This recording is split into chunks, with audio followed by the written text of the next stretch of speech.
the implementation of a supplementary immunization activity in June 2021. This map shows the attack rates in the counties, with 30 out of the 47 counties reporting confirmed cases within the 2 years. This is the age distribution of the confirmed cases, with 51% of the cases being aged under 5. This is the vaccination status of the suspected cases, with 21% of them being unvaccinated, and data on 45% of the suspected cases. Vaccination data on 45% of the vaccination cases are unavailable. For the transit time for samples to the lab, 54% of the samples were transported within the recommended 3 days. For the final classification of the cases, 9% were classified as positive, with 80% classified as negative. For the feedback to the counties, 17% of the results were relayed back to the counties within the recommended 7 days, and data on 77% of the results were missing. In the conclusion, children aged under 5 were the most affected by measles, with the attack rates appearing to be higher in the arid and semi-arid counties. There was an increase in the annual incidence from 1.78 in 2020 to 2.03 in 2021. The apparent disruption of the surveillance system by COVID-19 suggests that the system is unstable. For the recommendations, we recommend enhanced measles surveillance through sensitization of clinicians and surveillance officers, timely response to outbreaks, development of a country-level plan to guide measles elimination, periodic intensification of routine immunization to boost immune coverage, and prompt feedback to the counties. For the public health action, the findings were shared with the measles focal point at the Division of Disease Surveillance and Response. There has been sensitization of clinicians and surveillance officers, and supplementary immunization activity conducted in 22 high-risk counties in June 2021, as well as 7 counties in November 2022. There is enhanced measles surveillance through active case search. This takes place continuously by the county surveillance officers, and we also have what we call the National Integrated Active Case Search. These are some of the photos. This is training of clinicians in Kwale County on VPD surveillance in July 2023. Sharing of the findings of the evaluation with the measles focal point at the DDSR. And finally, training of surveillance officers in Mandera County in December 2022. Thank you.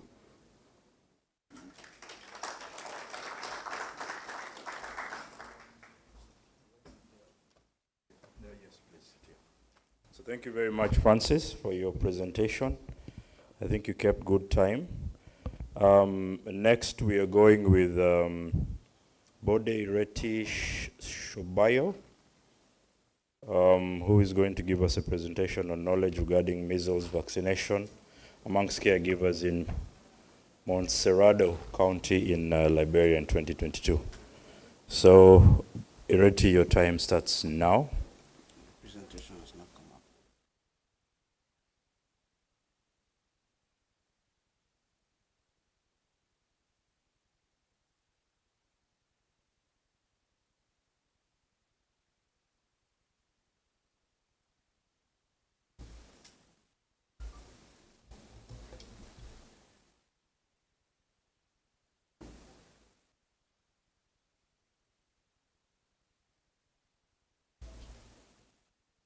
Okay, good morning, everyone. My name is Bode Shubayo. I work with the National Public Health Institute of Liberia.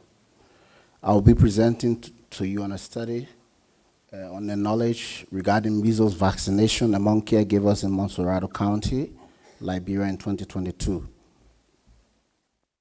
So although measles is vaccine preventable, however, Liberia continues to remain challenged in meeting our annual vaccination target. We've continued to experience recurrent outbreaks in recent years, and then the COVID pandemic has also negatively impacted that. Currently, the country is facing an outbreak that has been ongoing since December 2021, and has affected all 15 counties of the country. And we know that the literature has shown that the knowledge of caregivers is critical for preventing, controlling measles infection, and also for vaccination uptake.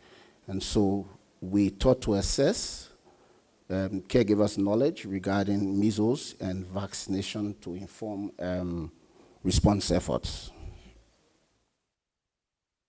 This was a cross-sectional study that was done in 2022 among caregivers of children under 5 years old. We employed a multi-stage sampling technique to conduct this study. Study participants were selected from the 3 most burdened districts in Montserrado County.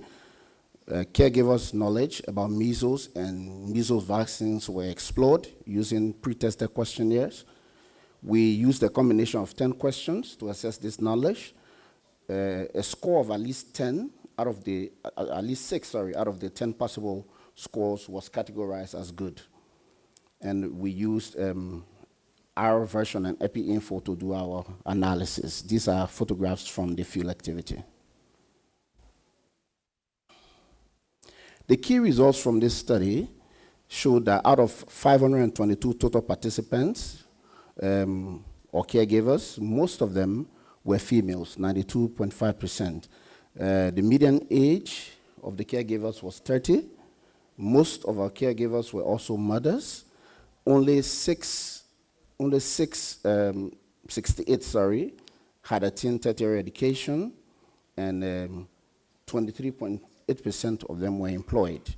And this table represents that.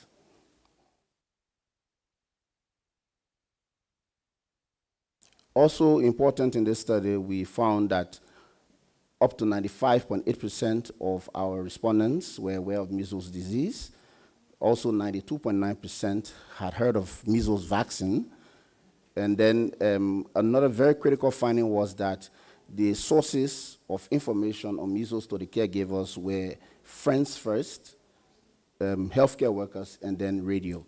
And that is presented here.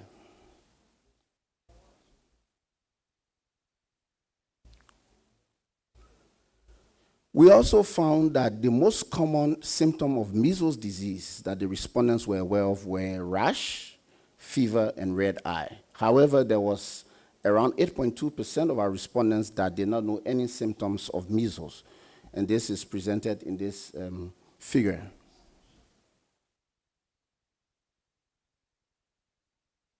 We also found that 90% of our respondents believed that measles is treatable. 75% were aware that the disease is preventable, but only 7.6% of respondents knew that avoiding contact was a means of preventing transmission. 63% were aware that vaccines were available to prevent the disease, as shown in this figure. We also measured the association that exists between the socio-demographic characteristics and knowledge of our caregivers. And what we found was that some association does exist between 35 and above and good knowledge. And also we saw that formal education also has some association with good knowledge. So we think that the gap in the knowledge of our mothers with no formal education as compared to those with some level of education aligns with several previous studies. And we think that because caregivers are important vaccination decision makers, there's a need for more education. Most of our mothers got the information from friends about immunization as compared to healthcare workers, which doesn't align with several previous studies. And this is a very concerning finding because caregivers' vaccination habits depend on the quality of the sources and the number of sources they get. And so we think this is a very concerning finding. We also think that we also observed that around 8.2 did not know symptoms of measles, but again, diagnosis is usually done by healthcare providers, so we don't think that is too critical a concern. Conclusively, we have highlighted that We have highlighted knowledge gaps among caregivers in urban Liberia, and we think that important agencies and collaborators need to enhance the understanding of caregivers regarding measles and associated vaccination. Thank you very kindly for your attention. These are references for the citations. Thank you.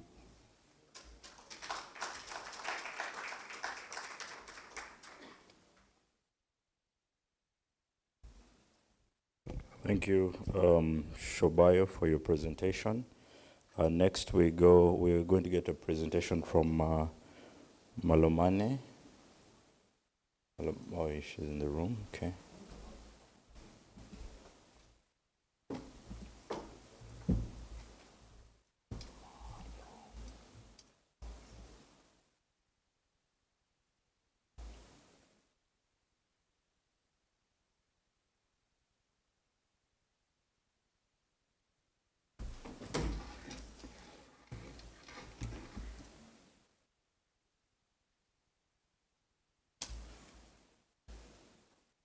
Good morning, everyone.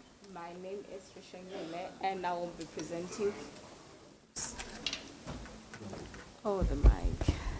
Thank you.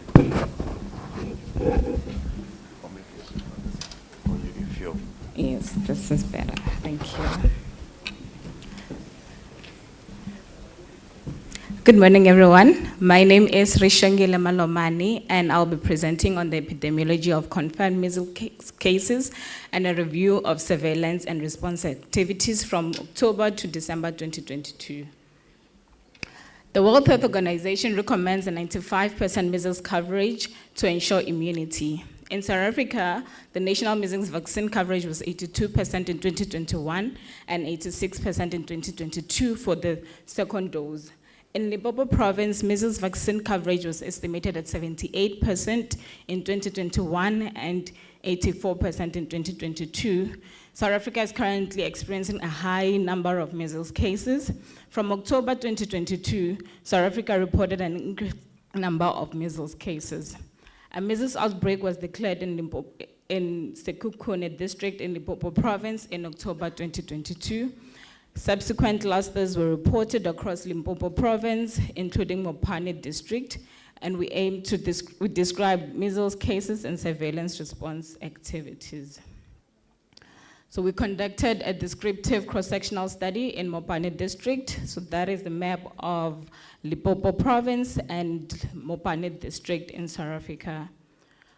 We collected our data using the case investigation forms and also meetings with program managers and other stakeholders. The case definitions that we use for a suspected case, that is any person with a fever and a rash and any of the 3 Cs. A probable case was a suspected case with an epidemiological link to a confirmed case in the district, and a confirmed case was a suspected case with lab-confirmed IgM antibody. For data analysis, we did a descriptive statistics and graphs using Microsoft Excel and Stata version 17.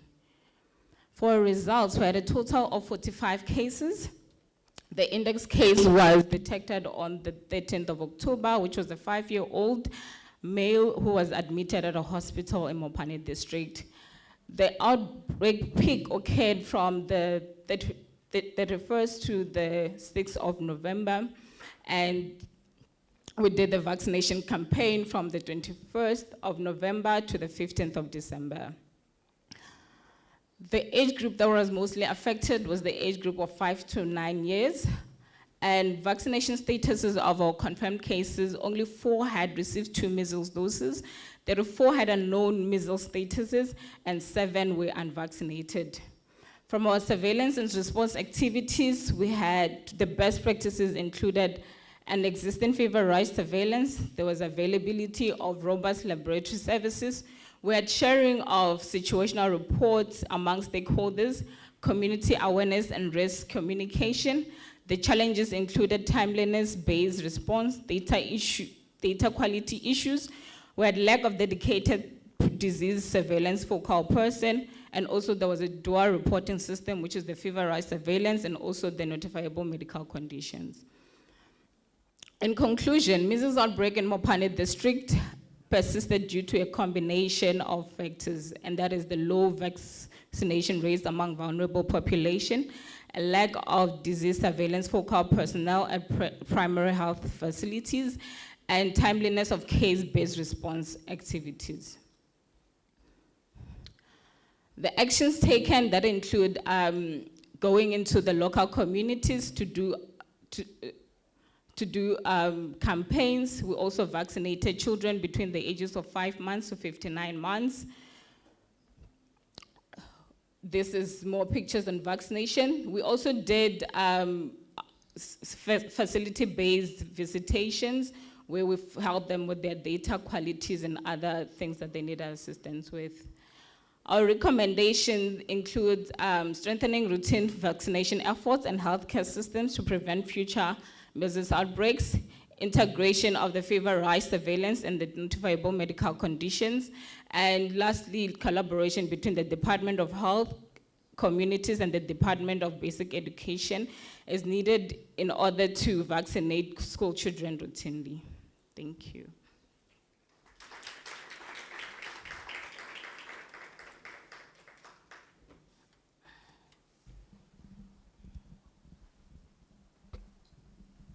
Thank you so much, Malomane, for your presentation. So once again, I think in the audience, if you do have a question, if you have a comment, if you need clarification, please take note. So once we have one more presenter, and after that, we are going to go to our Q&A session.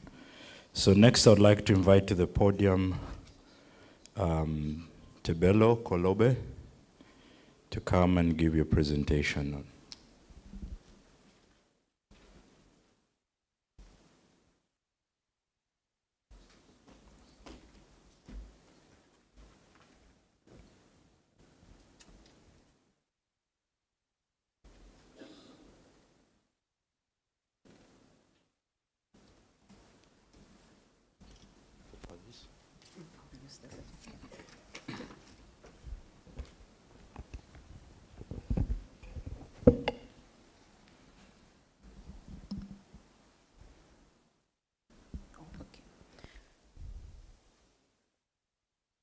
Good morning, ladies and gentlemen. My name is Tebelo Kolobe from Zambia FETP. I'll be presenting to you my poster on impact of COVID-19 on measles immunization and incidence in Zambia 2017 to 2022, and this was an interrupted time series analysis. Measles is a vaccine-preventable disease, yet a public health threat in Zambia. The country has not yet reached the 95% recommendation from WHO. As recorded in 2020, for measles 1 vaccination, the country had reached 92%, while for measles 2, it had reached 82%. So, like any other countries, Zambia had a threat of COVID-19, and the first COVID-19 case was recorded in March 2020. So this has disrupted the healthcare system, including essential healthcare services, of which measles vaccination is one. We conducted this analysis to assess the impact of COVID-19 on measles immunization and incidence in Zambia from 2017 to 2022. So this was an interrupted time series analysis. We extracted aggregate data from the HMIS for measles vaccination and EIDSR for measles cases. We used the 22 months period with 2017 to 2020 as the pre-pandemic period, and March 2020 was the break point for our analysis, and 2020 to 2022 was the during pandemic period. And we plotted the trend of both the measles vaccination and the cases. And also, there was a counterfactual scenario that we plotted were predicting the condition where COVID was not present and the observed analysis. We applied the quasi-Poisson regression and to account for over-dispersion in our data that was observed. We also adjusted for seasonality that was observed in our data and applied a two-step harmonic regression, taking July month as our peak. So what we observed in our data is that on average, before COVID-19, the coverage for measles 1 was 91% and for measles 2 was 94%, and 88%, whilst during the pandemic, the coverage was 94 and 63 for measles 1 and measles 2 respectively.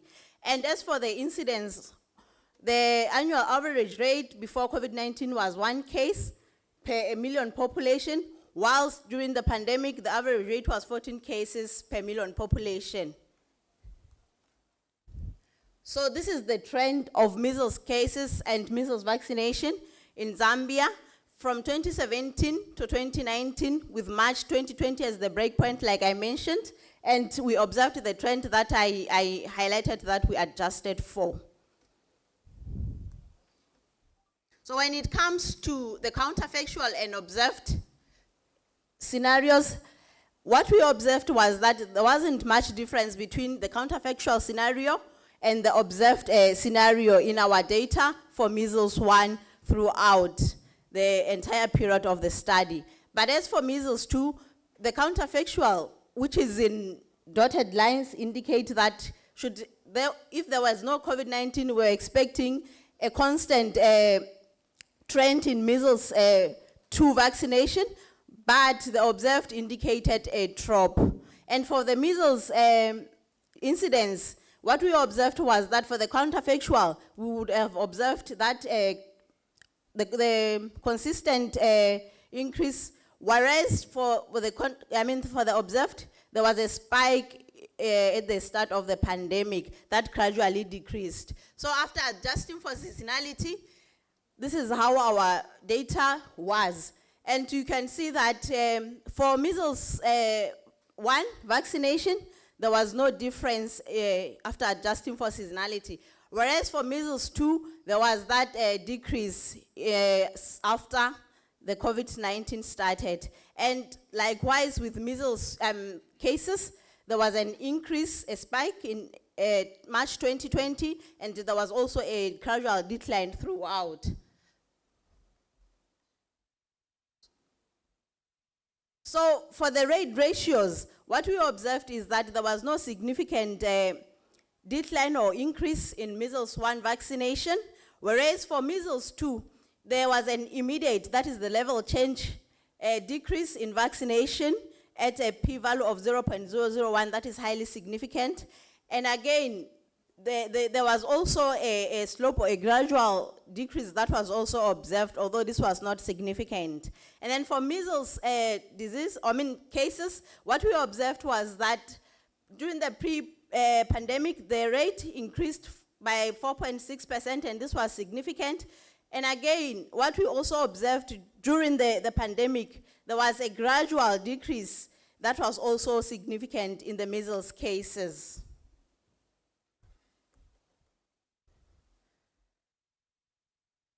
So what we can say is that the seasonal pattern was higher in winter months, like I indicated that we used the winter months as our peak month. And for measles 1, there was that stable coverage that was not distracted by the COVID-19. But as for the measles 2, there was a substantial decrease that was observed.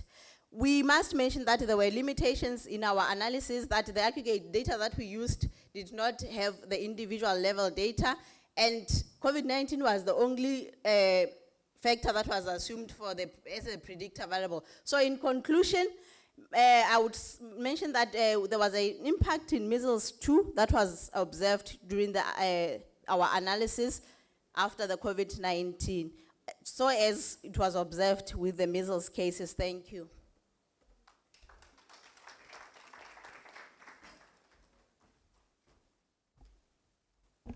Thank you, Kolobe, for your presentation. So we are moving to the next segment of our session for Q&As. Dr. Samuel, would you help us with So Dr. Kadivani will help us with the mic. So I indeed hope that there are some questions from the audience. So just your name, your institution and your country, and then also the name of the presenter. I hope you took note of that as well. So let's first take the first 5 questions, and then after those are answered, we'll go to the next. I think we still have about 10 minutes before the end of the session. Okay.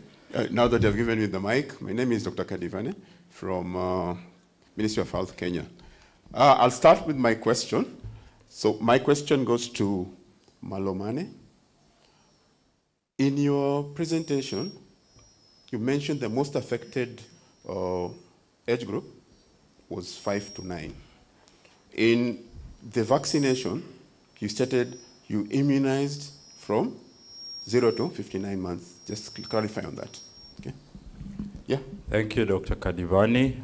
We do have a hand up here. Then, could you come closer so that we? So also for the questions, keep your questions short and concise, so that we can get a number of questions from the audience. Just go ahead. My name is Dr. Ben Masira. I work with AFENET in Kampala. My question goes to Francis.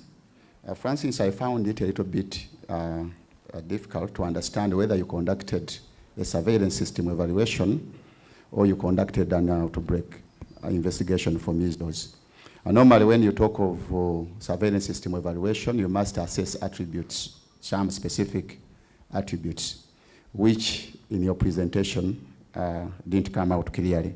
And then my last question goes to Tebelo. Thank you for the presentation.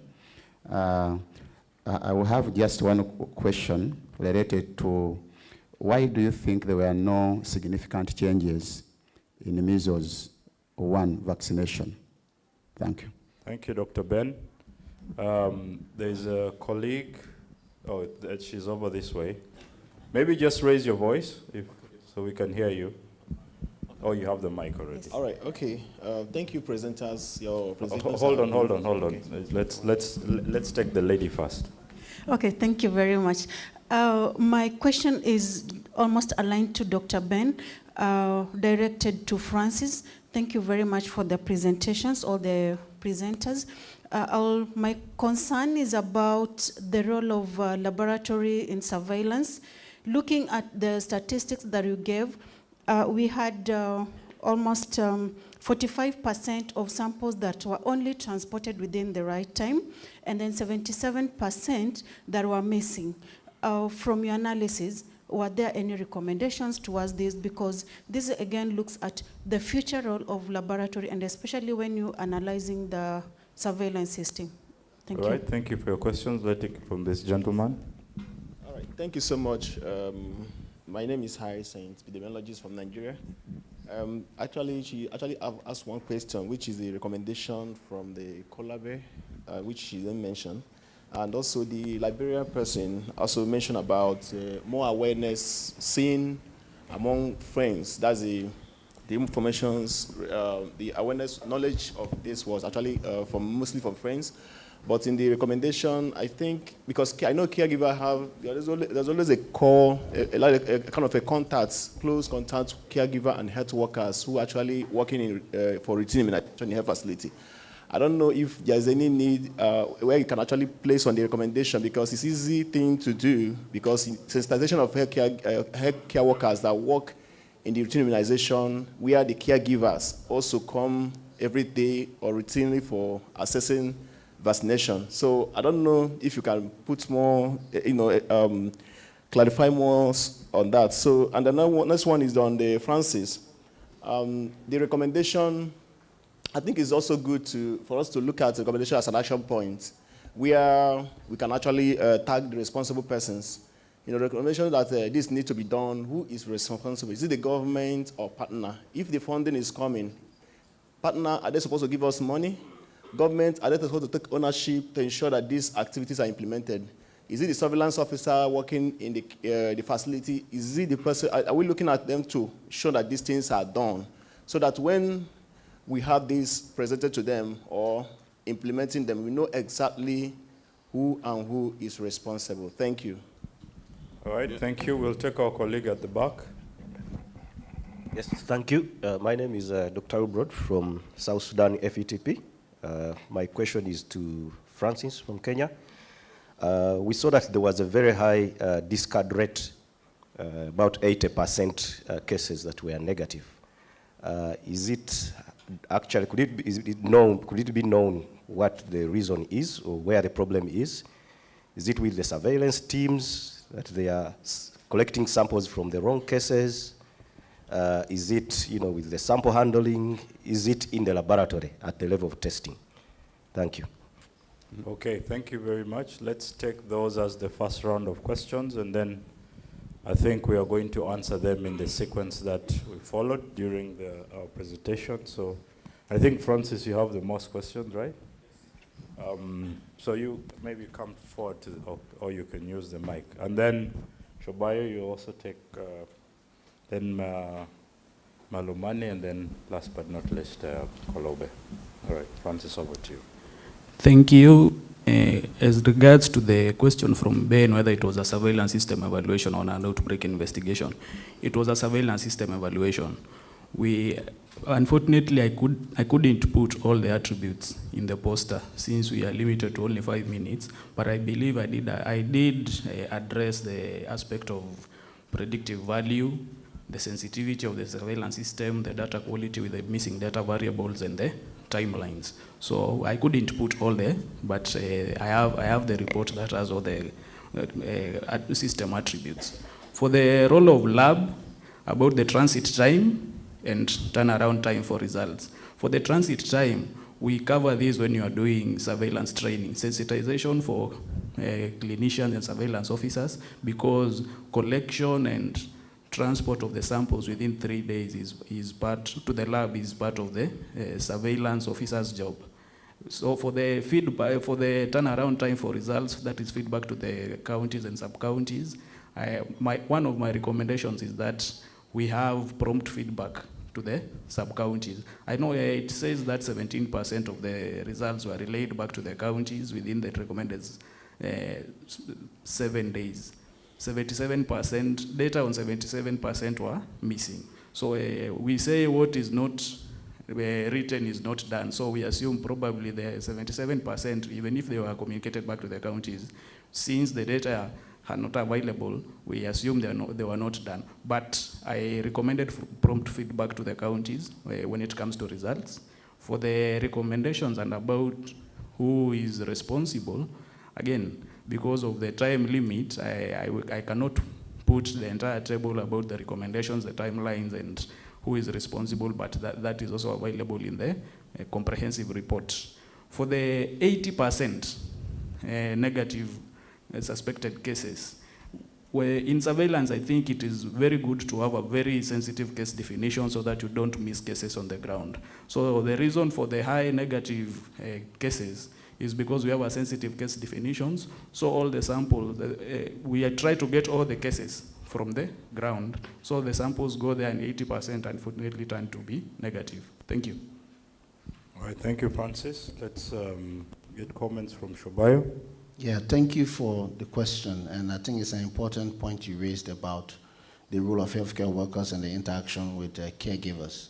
And we did recommend that caregivers be trained on engaging with, health workers be trained on engaging with caregivers. This was a study that was done collaboratively with the Ministry of Health and then other partners that support immunization. And so what we did was, after the study, we also met with the EPI program under the ministry, and we provided the information, and then risk communication also was another arm of the ministry that we engaged with so that they could understand what we have found, and then how healthcare workers could be trained to engage more with caregivers, and then also how caregivers can be communicated in terms of the right sources or the preferable sources of information when it comes to measles and all of that. Thank you. Thank you, Shobayo. Malomani. Thank you for your question. So the question was, we had, the most affected age group was the 5 to 9, but we only vaccinated the 5 months to 59 months. And at the beginning of the outbreak, we vaccinated all children below the 15 and below. However, due to lack of funds, we could only vaccinate those 5 months to 59 months. That's what happened. Okay, thank you. And then Kolobe. Thank you, and thank you for the question. Although this was not part of our study, but the question was why MCV1 was not affected. So maybe I should indicate that in Zambia, there are 116 countries and there are more than 3,000 health facilities that are capacitated to do facility-based deliveries. So one of the things that we observed, not in this study, but other studies, particularly during measles outbreaks, during the investigations, we observed that mothers tend to remember the first measles vaccination that is done at 9 months more than the second dose that is administered at 18 months. So that could be one of the reasons, and one of the recommendations that we have been doing is to engage the community healthcare workers to keep on reminding mothers on the vaccination schedules throughout. Thank you. Okay, thank you to our presenters for the responses and clarifications that have been given. We do have space for one last question, if we have a burning question. All right, let's take from you that last one. Yes, okay. I don't know if you actually presented on recommendations for your survey, because I didn't see a recommendation. That's why I think it's part of the question I asked. Okay, thank you so much. The key recommendation that we gave is that vaccination as part of the essential health services should continue even during outbreaks. Because like we all noticed in different countries, essential health services were a bit halted in the beginning of the outbreak. So what we recommend is that there should be a continuous plan for vaccinations to continue even during outbreaks. Thank you. Moderator, can I have a question? Okay, let's take one last question. Thank you. Kuriso from South Africa. My question goes to Bode from Liberia. So your title speaks to caregivers, knowledge, you are assessing knowledge of caregivers. But in your discussion section, I saw that you were using mother, caregiver interchangeably. So that made me wonder, who were your participants? Was it the mothers explicitly, or was it caregivers? Because it was very confusing in your discussion section. So some bullets spoke to the mother. Very much. So we assessed caregivers' knowledge, although from the results we found that most of the caregivers were actually mothers. But what we actually assessed was caregivers. But mothers accounted for most of that. And I think I also want to just emphasize that, or to use the opportunity to say that I think as a result of the collaboration through the study between the ministry, AFENET, which was a major technical partner, and US CDC, we think that after the study, we were able to provide adequate feedback to the Ministry of Health and then downwards to the health facilities and the districts and all of that, so that there will be a general understanding of what we have seen. We also were able to present this finding at a weekly review meeting that we have in our country to look at surveillance data, to look at public health issues, and we presented that also to the entire body so that they could understand what our findings were. Thank you. All right, thank you very much, Shobayo, for your response. As we come towards the close of this session, again, I would like to request us for a round of applause for our presenters. And of course, 5 minutes is not enough for a poster presentation and of course to go into the details, but I encourage you to continue to interact with our different presenters. We still have a number of days in the conference. And then last, before we close, we do have a code that we are asking you to scan so that you can be able to score and evaluate the session. So on your way out, we do have a code there and the code over there at the door. Just scan it and then evaluate the session. And in doing so, it allows you to, at the end of the conference, to get your certificate of attendance. So unless we do have any other questions or comments, I would like for us to adjourn this session so that we can have a quick health and tea break, and then we can then move on to the plenary session. So thank you very much. Among survivors in Soroti District, Uganda, from March 2020 to December 2021. As of 12th of October 2023, COVID-19 was responsible for over 771 million infections and close to 7 million deaths globally. In Uganda, we have had over 171,000 confirmed cases and 3,600 deaths between March 2020 to October 2023 in 3 waves of the pandemic, which were characterized by high rates of infection interrupted by periods of low incidence, as shown in the epidemiological curve. To minimize the spread of COVID-19 infection, several measures were put in place. Among those included social distancing, self-isolation for the infected and suspected persons with COVID-19 symptoms, no shaking of hands, which made people to innovate other ways of greeting, as shown in this picture. This increased fear and discrimination among the individuals infected by COVID-19.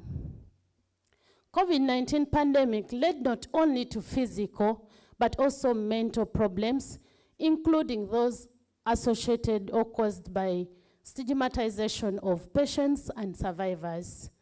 COVID-19 patients and survivors were rejected in some of the communities and prevented from socializing with others. However, little remained known about the severity of stigma caused by COVID-19 among the survivors. In Uganda, stigma associated with COVID-19 remained a challenge. We conducted the study to estimate the proportion of COVID-19 survivors who experienced stigma in Soroti District from March 2020 to December 2021. We assessed factors associated with stigma among the COVID-19 survivors. We also went ahead to describe the psychosocial effects of COVID-19 related stigma among the survivors. And finally, to make recommendations for public health action to reduce or eliminate COVID-19 related stigma among the COVID-19 survivors and their families. The study was conducted in Soroti District, shown in pink on the map.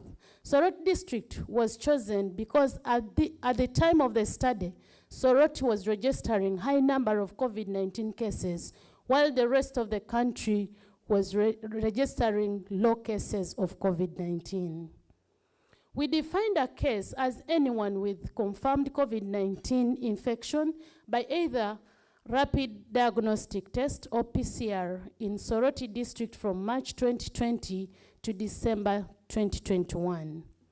We conducted a cross-sectional study among COVID-19 survivors in Soroti district. We reviewed records to generate a line list as shown in the picture. We collected demographic data and telephone contact. We followed the survivors up to their homes, where we interviewed them using a guided questionnaire. We assessed psychosocial effects using depression, anxiety, and stress 21 scale. We also assessed the stigma using the psychometric stigma assessment tool. And we finally assessed for the factors associated with reported stigma. We conducted a psychometric assessment and assessed participants for enacted stigma, disclosure concerns, internalized stigma, and perceived stigma. The participants' responses on the stigma items were given scores, 2 for yes and 1 for no, giving a total range of 15 to 30. Overall scores were obtained and the participants were categorized as follows: 15 to 20 as having experienced no stigma, 21 to 25 as experienced moderate or mild stigma, and 26 to 30 as having experienced severe stigma.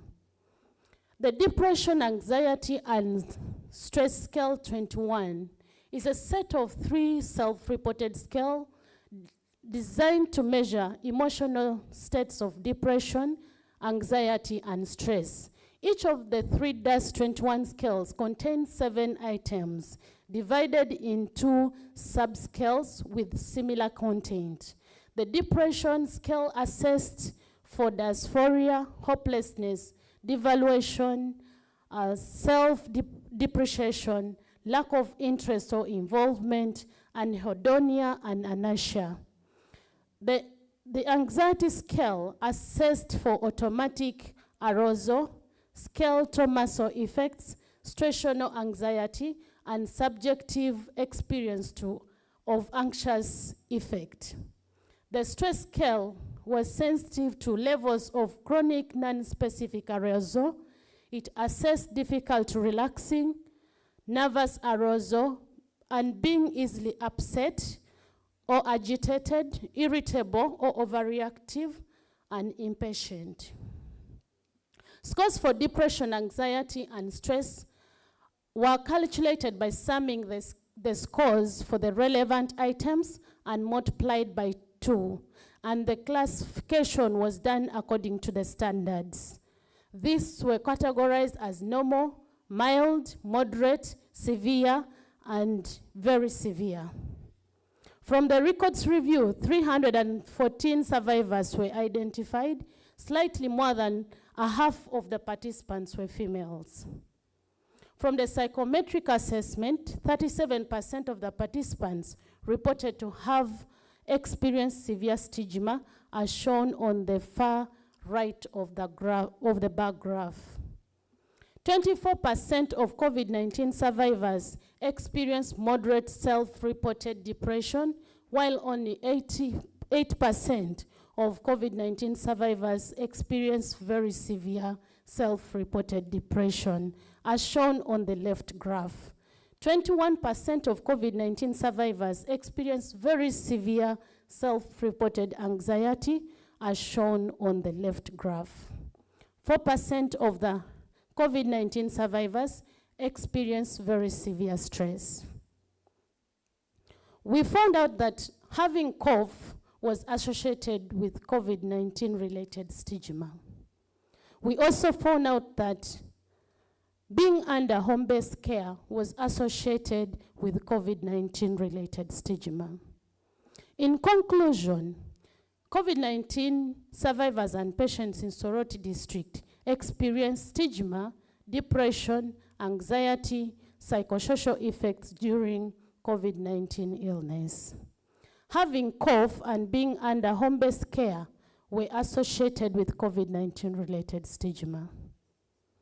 We recommended that the district psychosocial team provide support to the COVID-19 survivors and their families, and also to intensify risk communication and community engagement.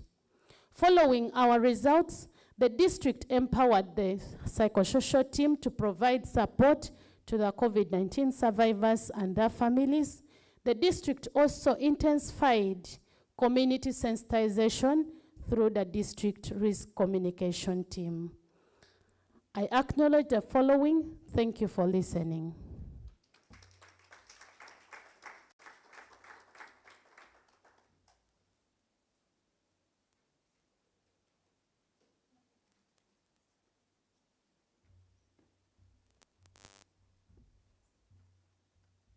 Alice, thank you very much. So we invite Alan as they pull out your slides.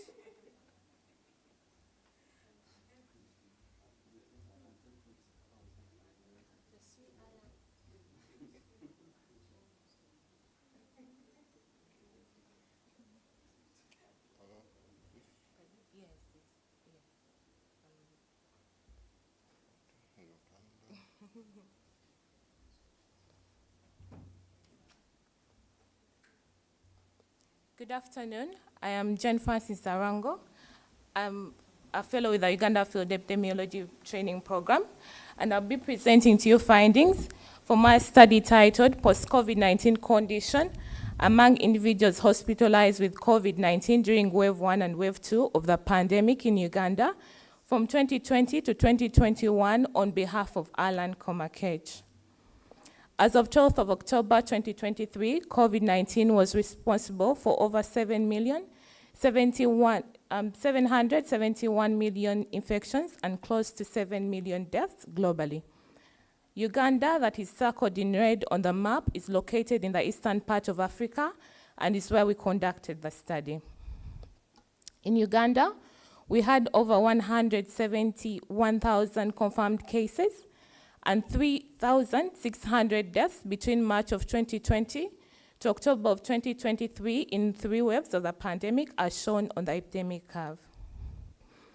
The post-COVID-19 condition, that is commonly known as the long COVID, is defined as the long-term symptoms that some people experience after having COVID-19, and these might persist from their initial illness or develop after recovery, especially within 3 months of initial diagnosis and lasting at least 2 months with no other explanation.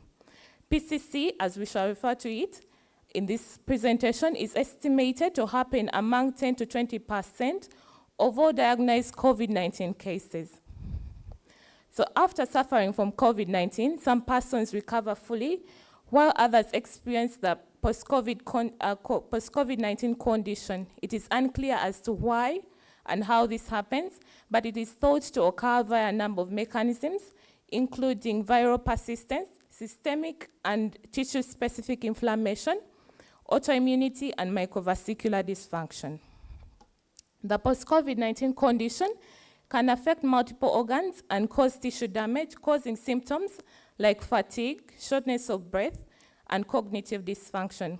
This lowers the person's quality of life and affects their ability to perform daily activities. In Uganda, COVID-19 management has been integrated into routine care with clear guidelines, and studies are being conducted to understand the post-COVID-19 condition.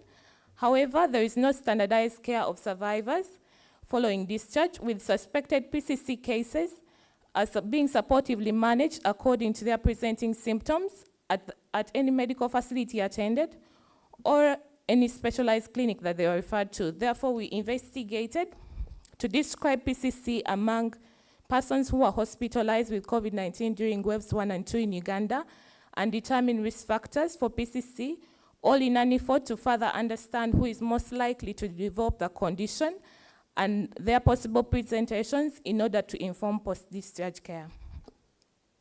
This study was conducted in 2 hospitals, Mulago National Referral Hospital and Entebbe Regional Referral Hospital that are shown on the map that manage the highest number of cases during the pandemic.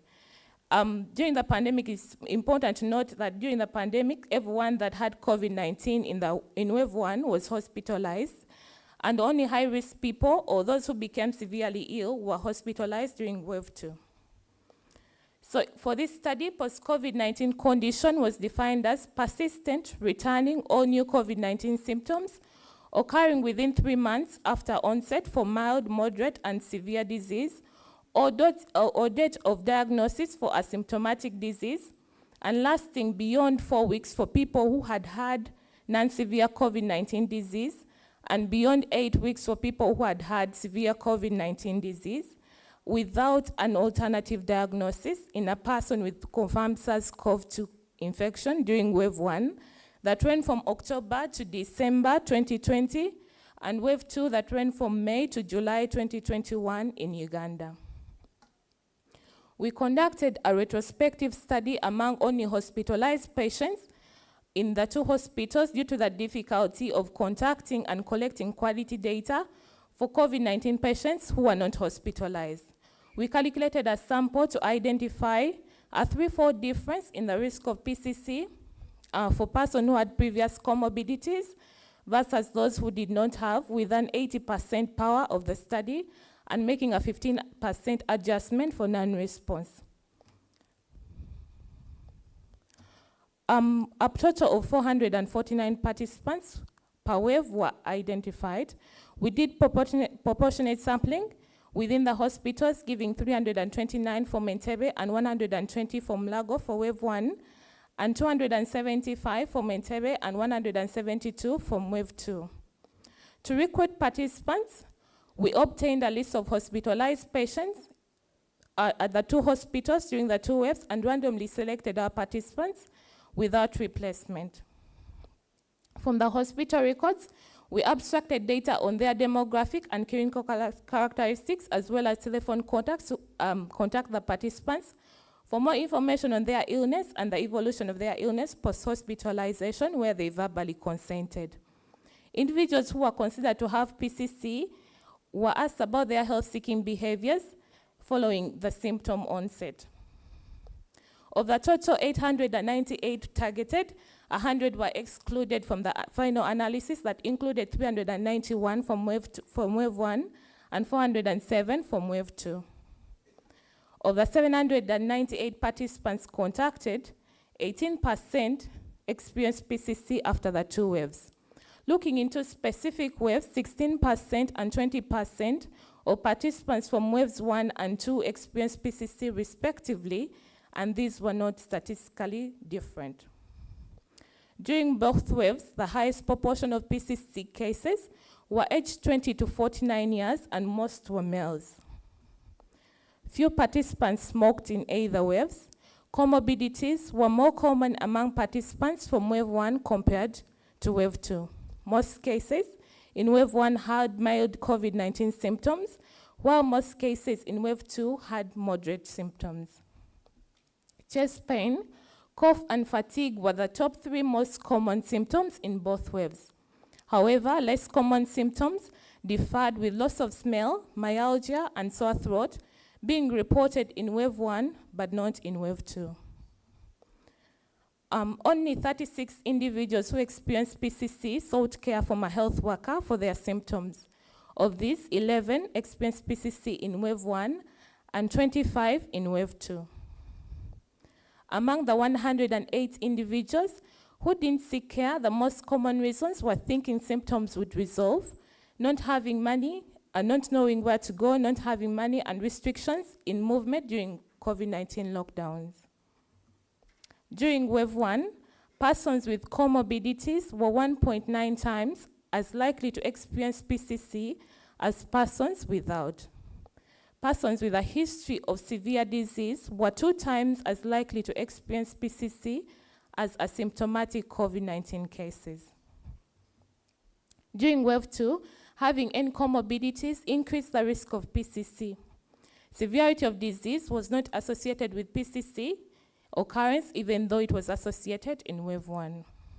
In conclusion, Although post-COVID-19 condition was common, with approximately 1 in 5 COVID-19 hospitalized patients experiencing it, care was rarely sought. Comorbidities and a history of severe forms of COVID-19 increased the risk of experiencing PCC for patients who became ill in wave 1. However, only comorbidities increased the risk of experiencing PCC for patients who became ill in wave 2. We recommended the development, dissemination, and integration of post-COVID-19 care guidelines into routine care, as well as Ministry of Health, addressing barriers to care post-discharge. As a result of findings and recommendations from this study and other studies, post-COVID-19 care guidelines are under development by the Uganda Ministry of Health. I acknowledge the following institutions. Thank you for listening.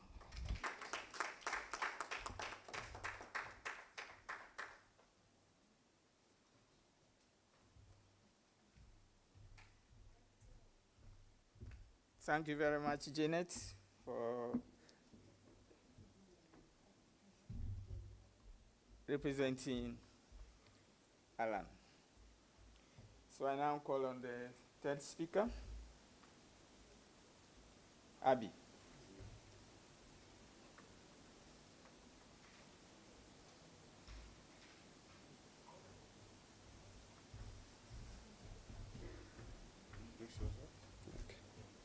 I can use next.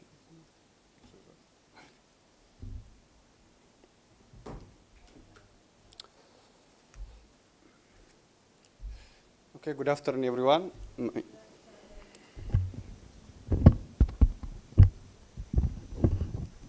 Oh, yeah. Okay, good afternoon, everyone, again. My name is Abiy Damelash. Can you use this? Check. Good afternoon, everyone. My name is Abiy Damelash. I am NCD track graduate from St. Paul Millennium Medical College. So I am going to present my abstract entitled with Evaluation of Sentinel Hypertension Surveillance System in Mwangea East Shoa Zone in Ethiopia.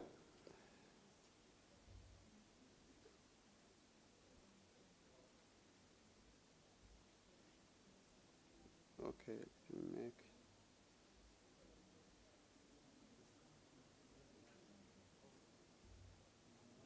what is happening?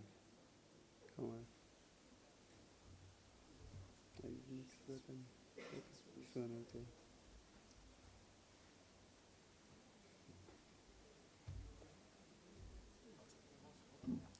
Actually, this one. So I have to use this one. Okay. Or do you need a pointer? Just left. So I have to use the downward. Left, right. Just go left, right. Okay. You go forward this way. Yeah. You go backward this way. Start left. Okay, thank you. Sorry for inconvenience. So when you see the introduction, the government of Ethiopia has implemented an integrated disease surveillance and response system for nearly 3 decades, having focused on epidemic-prone communicabilities. However, due to an epidemiologic shift, the dynamics of this has been changing in Ethiopia, and NCDs in general and hypertension in particular has been increasing. So as a result, the government of Ethiopia has emphasizing the surveillance of non-communicabilities, and hypertension has been increased in the integrated disease response and surveillance system very recently.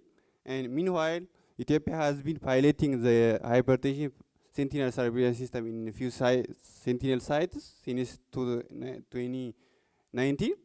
So we aimed to evaluate whether existing sentinel surveillance system in Mwangea City was operating efficiently and effectively.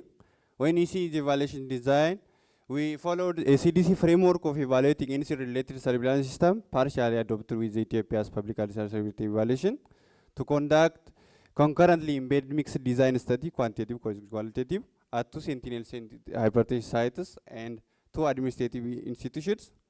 Under the CDC framework of evaluating incident system, we evaluated the surveillance system usefulness and 9 attributes, while under Ethiopian public health surveillance system, we touched on core and supportive surveillance functions. So we used a checklist with a semi-structured questionnaire to collect data from key informant interviews, observations, and charts. Finally, the qualitative data were manually analyzed based on thematic analysis, while the quantitative data were analyzed using SPSS 25. So when we see the result, the first section includes the surveillance attributes. The first one is usefulness. In this system, 100% or all of the surveillance stakeholders felt that the existing system is useful in record keeping and to assess their hypertension prevention and control efforts. The other one is simplicity, the easiness of the surveillance structure and surveillance platforms.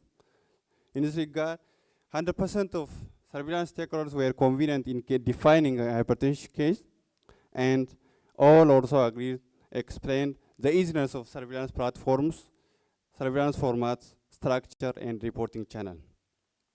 Flexibility, the dynamicity of system to changing accommodation.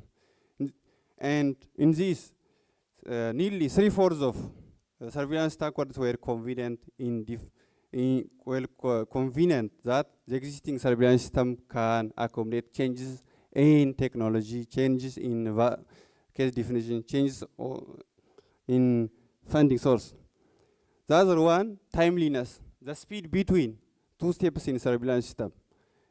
When we examine the timelines, health facilities have submitted monthly reports within the system-defined time frame. Data quality, in the data quality, we assess the completeness of the reporting forms and the validity of the record data. When you see the completeness of the charts, about 85% of patient charts and follow-up forms will completely fill, and the completeness of reports for all 11 months reports included in the evaluation was 98%. Acceptability, the willingness of the surveillance staff to implement the system.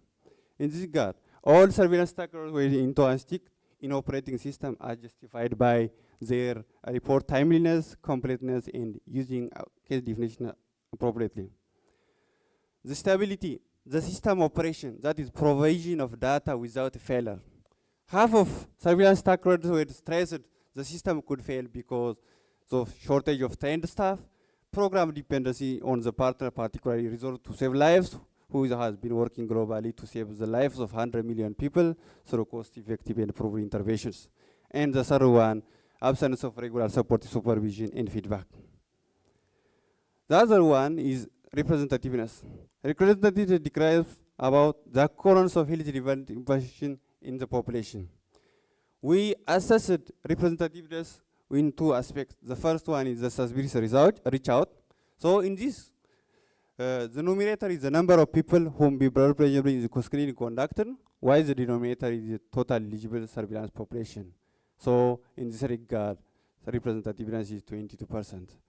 The second aspect of assessing representative was just a accurate description of relevant event, that is hypertension in the area. In this, the numerator is the number of people captured by surveillance, while the denominator is the hypertensive people detected by survey.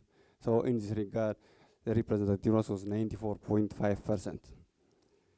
The other one is a positive predictive value, just to describe the proportion of cases detected by surveillance system truly had a disease. We used blood pressure screening and confidence practices to calculate positive predictive value. So positive predictive value was 92.6%. The last aspect of attribute was the ability of system truly capture disease, that is case with hypertension. So in order to calculate sensitivity, we compared hypertension patients captured by surveillance system with those identified by survey. In this regard, the numerator was hypertensive people captured by surveillance, while the denominator was those identified by the health survey. So sensitivity is 94.5%. The second aspect of evaluation is just evaluating on surveillance functions, particularly core and supportive surveillance function. The first one is the first aspect of core surveillance function is data analysis interpretation, use of it for the action and response. So, health facility didn't conduct routine data analysis, didn't use, and it didn't use for interpretation and use for action. The other one, supervision and feedback system. The existing system lacked supportive supervision and feedback for performance. And when you see training, only 42.9% of surveillance stakeholders were trained for hypertension and had a concern on shortage of backup staff. The last aspect of evaluation, which is supportive surveillance function, is the availability of surveillance guidelines, standards, and other procedures. So the existing surveillance system ensures the continuous supply of all necessary surveillance platforms, guidelines, and protocols. When you compare our finding, though we found limited literature for comparison, for sufficient interpretation of our result, we found 2 articles were conducted on hypertension evaluation in Indonesia. One is at Jombang City, the other one is Bogor City. Compared to these findings, our surveillance system has found higher simplicity, higher acceptability, higher data quality, positive predictive as well. And lastly, timeliness and completeness of monthly reports in our study was in line with the Ethiopian target set and health sector transformation plan and the WHO target for timeliness and completeness. When you conclude our finding, the existing surveillance system was simple, flexible, and acceptable. It was also sensitive and positively predictive, but found unstable. And these findings demonstrate the need for routine data analysis and interpretation, the regular supportive supervision and feedback, and the community awareness activities to improve surveillance representativeness and staff training and capacity building to ensure the stability. Finally, we recommend the continuation of the existing system if resources are available while modifying its weakness. My acknowledgement goes to AFENET and this other organizations. This is a thank you. These are the reference I used for the preparation slide.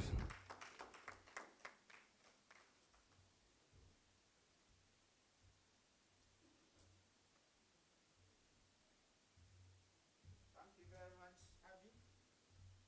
So we call on the last speaker.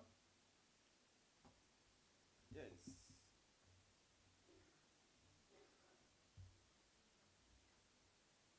At this one. Yes.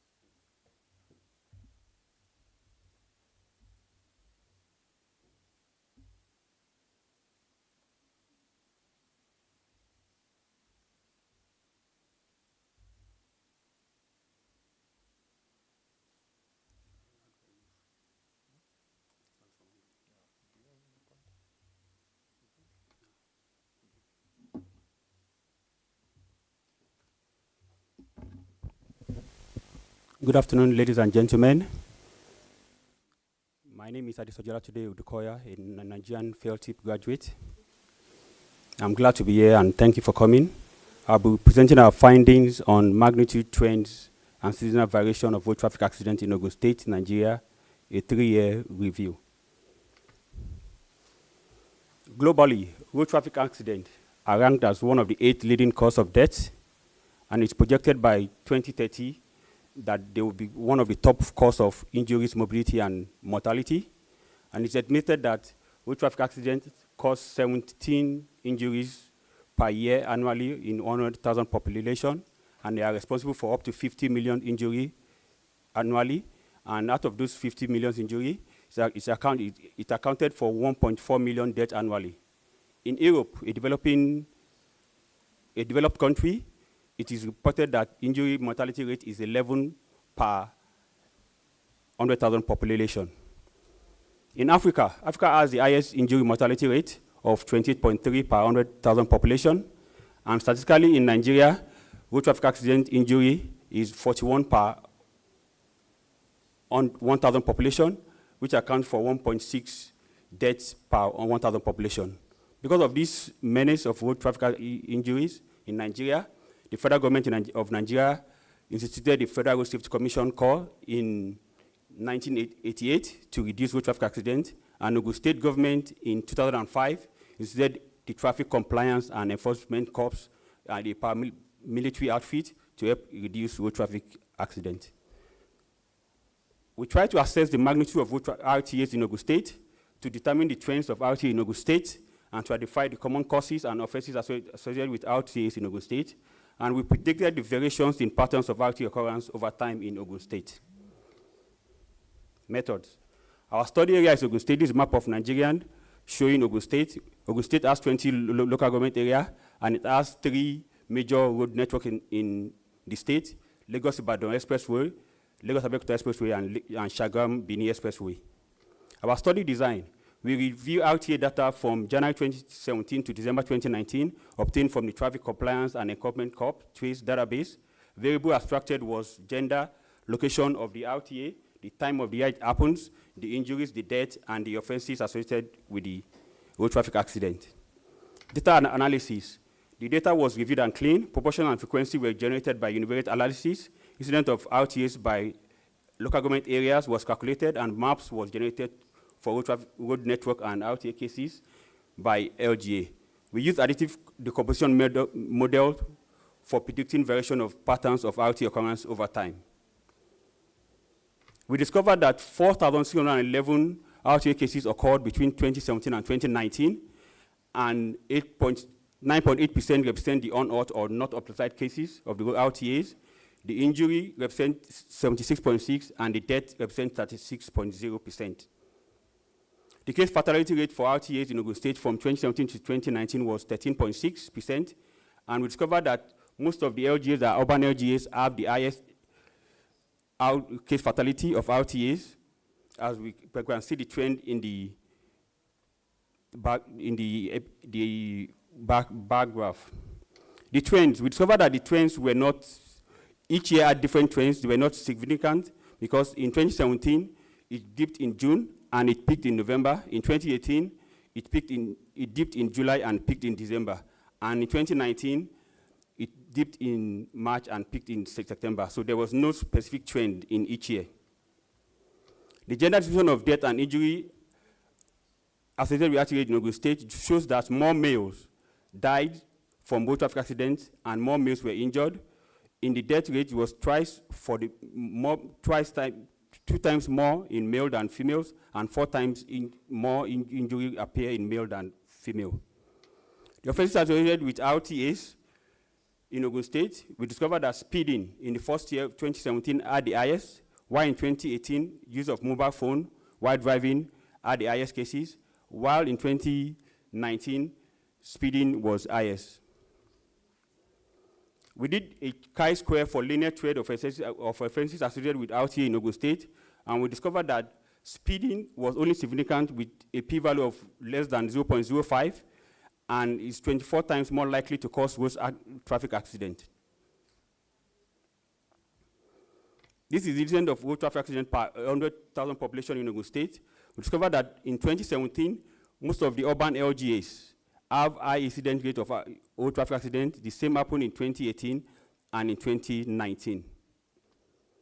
The case fatality rate of road traffic accident in Ogun State was highest in most urban LGA, Ado-Odota, which is near Lagos State, which is the commercial capital state of the country, has the highest high burden of road traffic accident.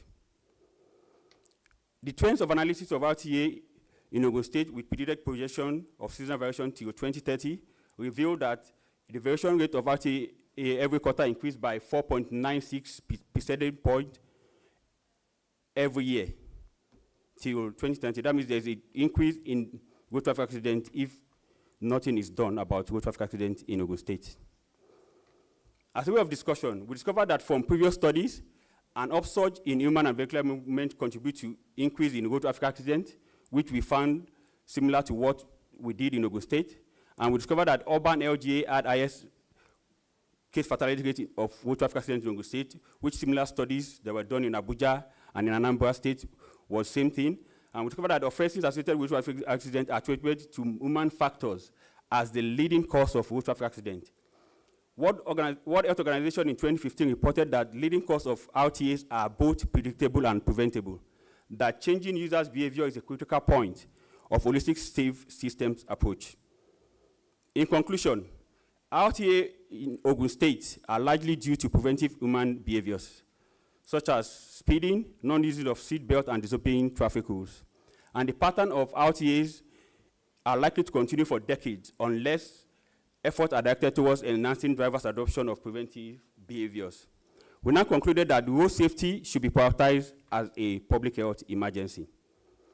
We recommended that strict enforcement of road safety legislation for speeding and non-use of seatbelts should be recommended to the government, and by putting in place CCTV camera to monitor speeding or putting speed breakers in cars that will reduce the speed while drivers are driving. We also recommended sensitization of road users by the Federal Agency of Federal Road Safety and the Trace in the state to keep on sensitizing drivers to obey traffic rules and use their seatbelt always and obtain a valid driver's license. We also recommended that monitoring of road usage and sensitization of road users during period of festive period where there's upsurge of movement every time, and ash weather, so that rainy season or ash sun weather when cars are slippery, and sunny weather when cars can burst, that drivers should be careful when driving.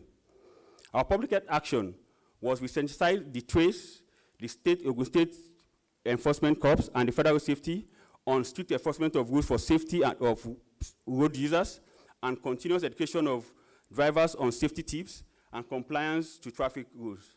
Because there is a saying that says a moment of distraction can lead to a life of regret. So when drivers are distracted for a moment, they can cause death at any time. We also prompted the Ministry of Health, Epidemiology Unit, on the importance of prioritizing reporting of road traffic accidents with other stakeholders. We also engaged the Commissioner of Health on harmonization of the road traffic data and with stakeholders, and that there should be a periodic meetings quarterly for the road safety of people, and decision and policy should be made to reduce road traffic accidents in the state. I would like to acknowledge the Nigerian Field Development and Management Program, AFENET, NCDC, World Bank, RDC, Ministry of Health, Trace, FARC, Prime Ministry of Agri. These are my references, and thank you.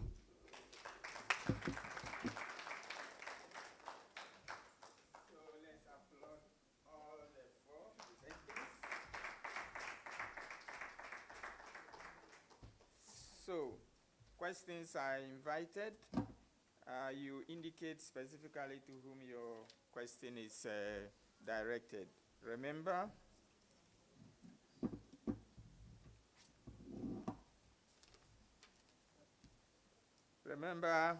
we have Alice, Jane, good, Abiye, and Adesoji.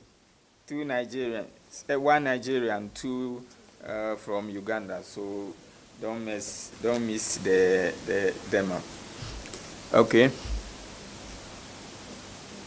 First question. We have the mic here.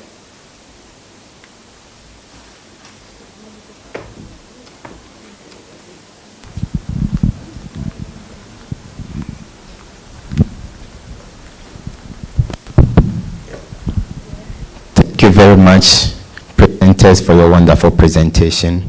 My name is Dennis Jobin from Ghana. My question goes to the third presenter. You made mention that the people said the system was flexible and able to accept any changes that come. May I know the specific change that occurred during the review period and how that change affected the system and how were they able to adapt to the situation? Thank you.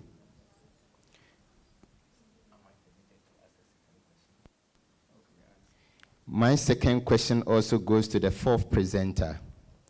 In your presentation, when you were talking about the leading cause of road traffic accident, in 2019, using of mobile phones was the leading cause.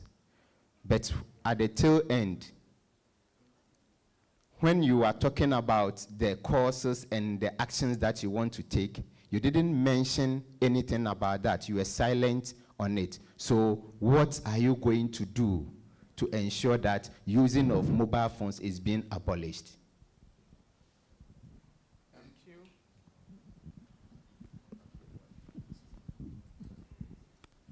Thank you very much to all presenters for the wonderful presentation. My question goes to the second presenter, that's Jane. Yes, your study actually showed the differences in the clinical presentation in the two waves. I want to find out whether it was not influenced by the type of strain that was in circulation for the two waves. Thank you.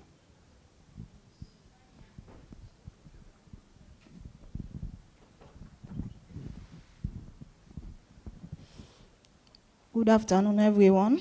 I am Aissata Teresa Kamara from Sierra Leone, a national surveillance officer. Thank you very much, presenters, for the wonderful presentation. I am directing my question to Dimelash from Ethiopia. You mentioned that the system was useful in keeping records. Was the system only designed for record keeping? How was the recorded data used in the management and prevention of hypertension?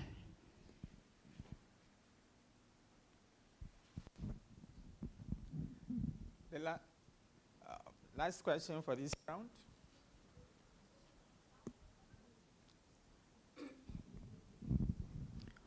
Yes, thank you, presenters, for the wonderful presentations. My question goes to Olatunde, Nigeria. Yes, you presented to us the causes for road traffic accidents, and I was wondering if you were able to assess alcohol intake, because it's one of the issues that usually cause accidents. I don't know if it's something that you can consider as a limitation, or if you're able to assess it. I don't know what happens in Nigeria.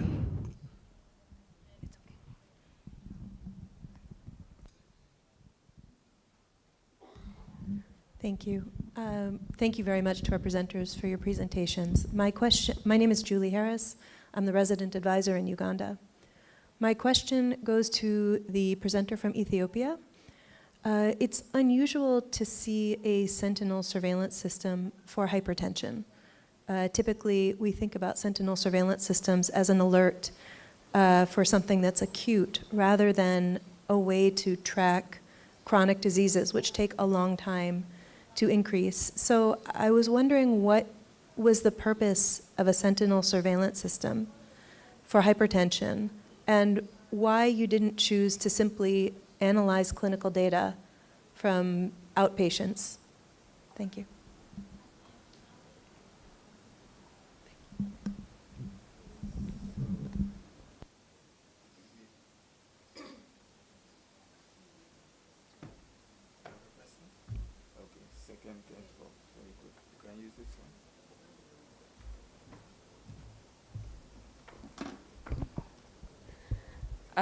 Thank you very much for the question.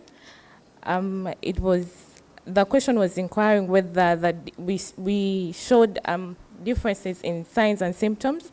The PCC symptoms are in the different waves, and you were inquiring whether it was affected by the different strains.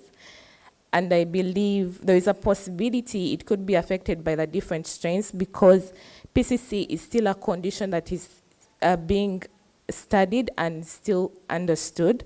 So what we did was descriptively show what the patients were presenting with, their complaints, so in order to contribute to the body of knowledge, and maybe in the future we shall be able to answer that question. Thank you.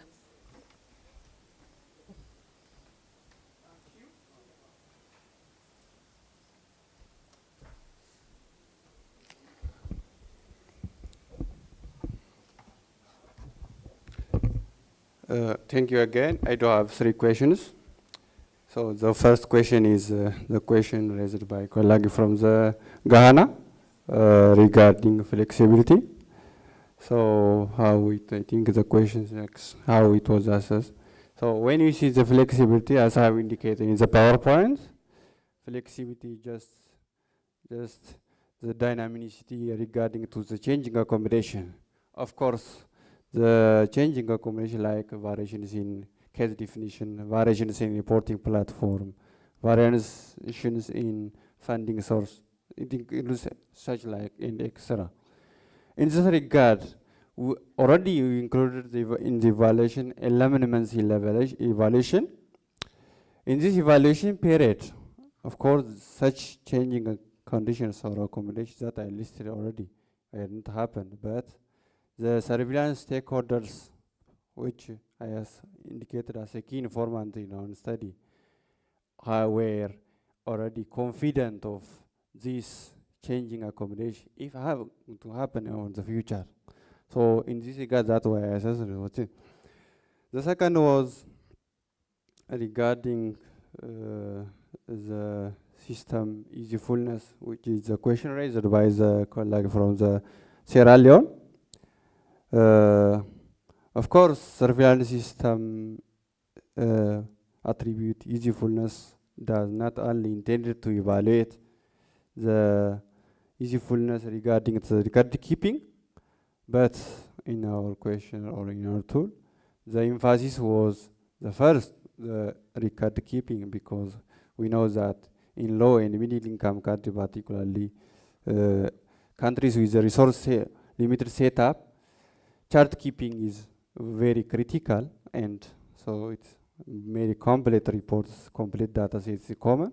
So our intention was to assess and to address such a gap.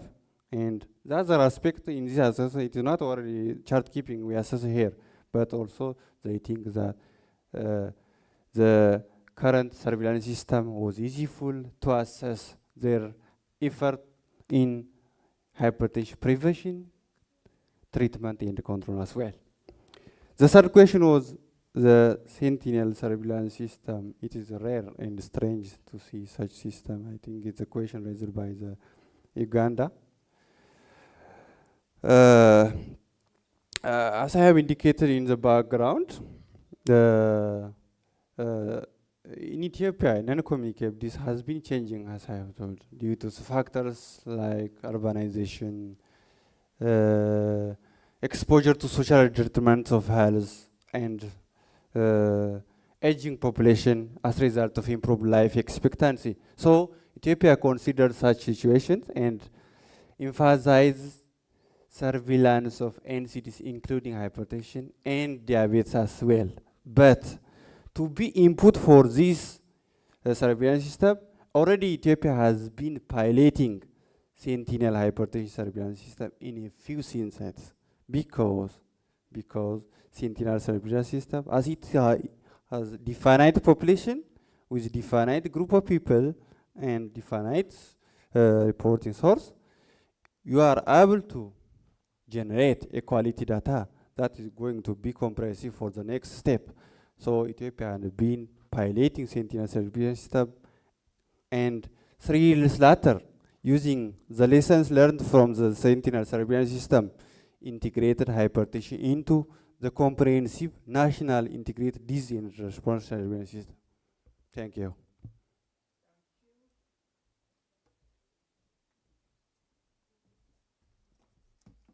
Thank you very much for listening and for those wonderful questions. The first question is about mobile phone abolishment. Number one, before you can drive in Nigeria, before you can get a driving license, you'll be sensitized about not using mobile phone when driving, and about all other offenses that might lead to accident while driving. So for abolition of mobile phone, there's always continuous education about that when you are driving, you should not allow anything to distract you. You can use hands-free while driving to call, and most especially, they will say if you can't manage driving with hands-free, you should not pick up your calls.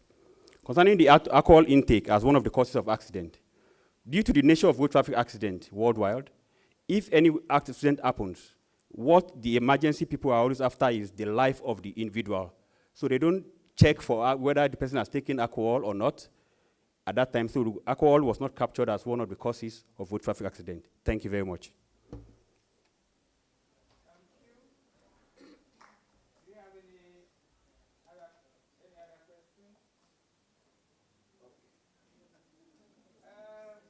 Then I'll ask the last one. Alice, did your people experience self-stigma?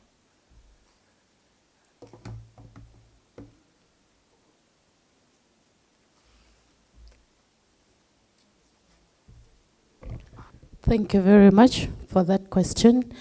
From our study, we actually found out that people who were survivors of COVID-19 experienced stigma, although not very severe stigma. Most of them experience moderate stigma. Thank you.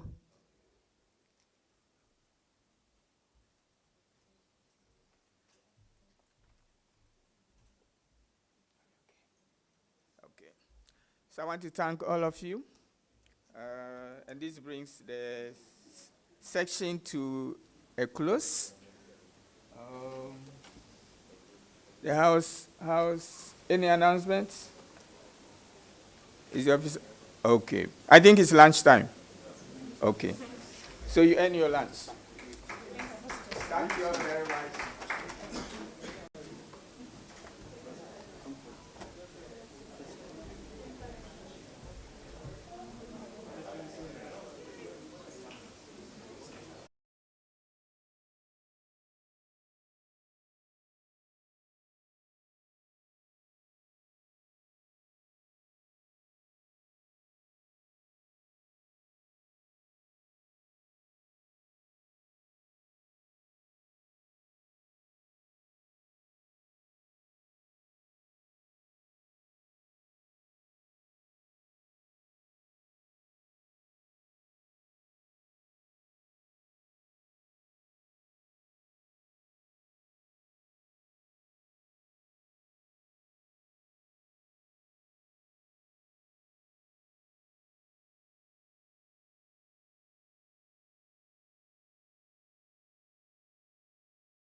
Emergency preparedness, surveillance, outbreak investigation and response, and antimicrobial resistance. My name is Virgil Lokosu. I'm the Executive Director for the Regional Center for Surveillance and Disease Control in West Africa. And I will serve as a moderator of this session. We have two evaluators, Dr. Seogo Amadou and also Dr. Etani Doze. Okay, so Amadou and Hitani. So you are welcome on this session as well, and thanks for assisting us with evaluating these sessions. So we have 6 presentations, a total of 6 presentations, and I would like to invite you to stay with us for all those presentations. We'll have them in series of 2. The first 3 presentations, and we will have a small Q&A sessions, and after that we will also have the remaining 3 and also discuss them. So let me invite the first 3 presenters. Dr. Sauda Kizito on the front here. My friend Olawale Sunday. Are you wrong? Okay, welcome. And also Benson Omaye. Is not around? Benson is not around yet. Okay. So he didn't come or he's not around? He didn't come. Benson. He didn't come. Okay. So nobody is presenting. Yes. Okay. Excellent. So may I suggest that we invite Shukru Usmanov, if she around, to join the first 3. This first. Do we have Shukru Usmanov? Usmanov? No. Okay. So maybe Felician Estadios Kamugisha?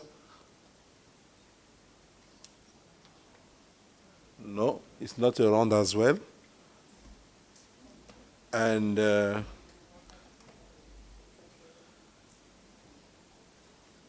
let me see if we have Hamufare Mugari. Yes, please come. So we have 3 presenters now, so we can start for the first series while we are confirming the remaining 3.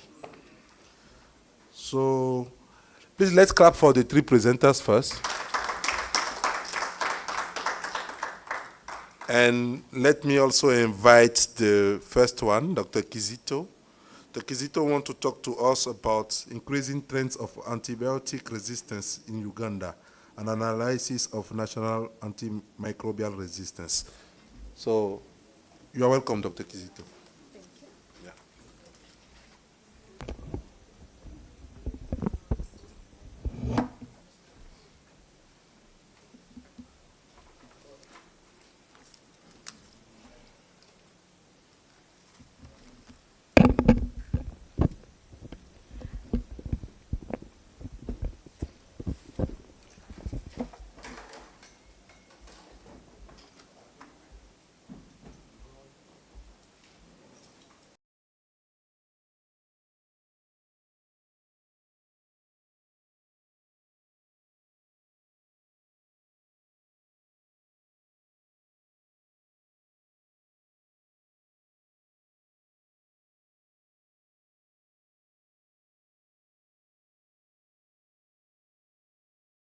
Increasing trends of antibiotic resistance in Uganda, 2018 to 2021, an analysis of the national AMR surveillance data.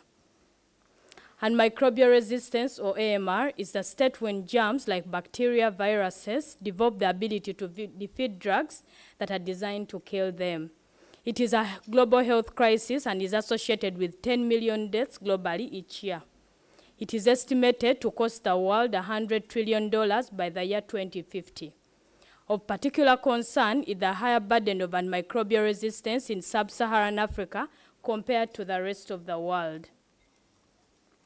Antibiotic resistance will be our focus today. This is the commonest form of antimicrobial resistance and occurs when bacteria evolve mechanisms that protect them from the effects of antibiotics. It was associated with 5 million deaths globally in 2019. In Uganda, several studies show the magnitude of the problem. For example, a holistic approach to unravel and microbial resistance study, HATUA study, which was conducted in 2021, showed that Uganda had the highest resistance to ceftriaxone in East Africa. The drivers of antibiotic resistance include overprescription of antibiotics, non-completion of treatment, overuse of antibiotics in livestock and fish farming, poor infection prevention and control in hospitals and clinics, lack of hygiene and poor sanitation, and the fact that the pipeline for new antibiotics is dry. Bacteria can be classified on the basis of their cell wall into gram-positive and gram-negative. The gram-positive bacteria, like streptococci, have a thick peptidoglycan layer, which is the orange layer in the picture, but lack an outer layer. This makes it easier for these bacteria to absorb material like antibiotics from the surrounding. They are therefore easier to kill and develop resistance to drugs more slowly. On the other hand, gram-negative bacteria like Salmonella, the cause of typhoid, have a thin peptidoglycan layer and multiple outer layers, which help them eject drugs. This makes them easier to develop resistance. Despite the observed difference, the same factors that drive antimicrobial resistance cut across the different classes. WHO has classified antibiotics into 3 groups. Access drugs are antibiotics that are used to treat common infections, and they should be readily available and affordable. Examples include amoxicillin, tetracycline, to mention but a few. The watch category includes drugs with the highest priority, critically important antibiotics recommended for specific infections. Examples include ciprofloxacin, meropenem, ceftriaxone, to mention but a few. Finally, the reserved drugs should be set aside for treatment of confirmed suspected infections due to multiple drug-resistant organisms. They should be the last resort options, and these include examples like vancomycin, tigecycline, and others. We need to track trends of resistance to these different antibiotics through surveillance. Resistance threshold has been set aside by the clinical standards by the clinical and laboratory standards, and it sets a threshold. Although there is limited published information, the acceptable threshold, it is generally agreed that for infections with a high risk of mortality or significant morbidity, for example, meningitis, sepsis, and patients in ICU, we select an antimicrobial that has a resistance percentage of at least 5 to 10%. On the other hand, for infections with no significant concern to mortality within the 20 to 48 hours, and microbial agents with a lower threshold of 20 to 15% may be appropriate. These include examples like uncomplicated urinary tract infections and some community-acquired pneumonias. We therefore analyze MR surveillance data in Uganda to describe the characteristics of isolates from patients' samples in 2018 to 2021, and to describe the trends of resistance in these organisms in the same time period. The data source was from national and regional referral hospital laboratories that has designated human AMR surveillance sites. These do bacterial identification through drug resistance testing as part of patient care. The cultured isolates, that are bacteria grown from patient samples, are then sent to the National Microbiology Reference Laboratory for retesting to generate national AMR data and to report to the Global Antimicrobial Resistance Use and Surveillance System, GLASS. National and hospital laboratories then the cultured isolates are the ones that constitute to this. For purposes of this presentation and study, we only use samples from sterile sites, that is blood, CSF, peritoneal, pleural, and pleural fluid. The rest of resistance were calculated as the number of isolates resistant to a particular drug as a fraction of the total number of the same isolates that were tested for susceptibility to that particular drug during a similar time period. The chi-square test was used to detect increase in trends over time. Ladies and gentlemen, these were the findings. Most samples were from children, as shown, and samples from females were slightly more than those from males. And finally, most of the samples were from blood.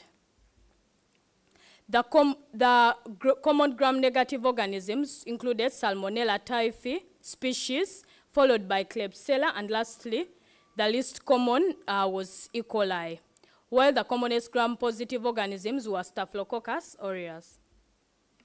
Nearly half of the samples were from Nkole, where Mbarara Regional Referral Hospital is located, whereas very few samples were from the Uganda sub-regions, despite the many hospitals, both private and government, in this sub-region. Only 10 out of the 15 sub-regions submitted data to the National AMR Surveillance System. Resistance to common antibiotics was above the 20% threshold for empirical therapy.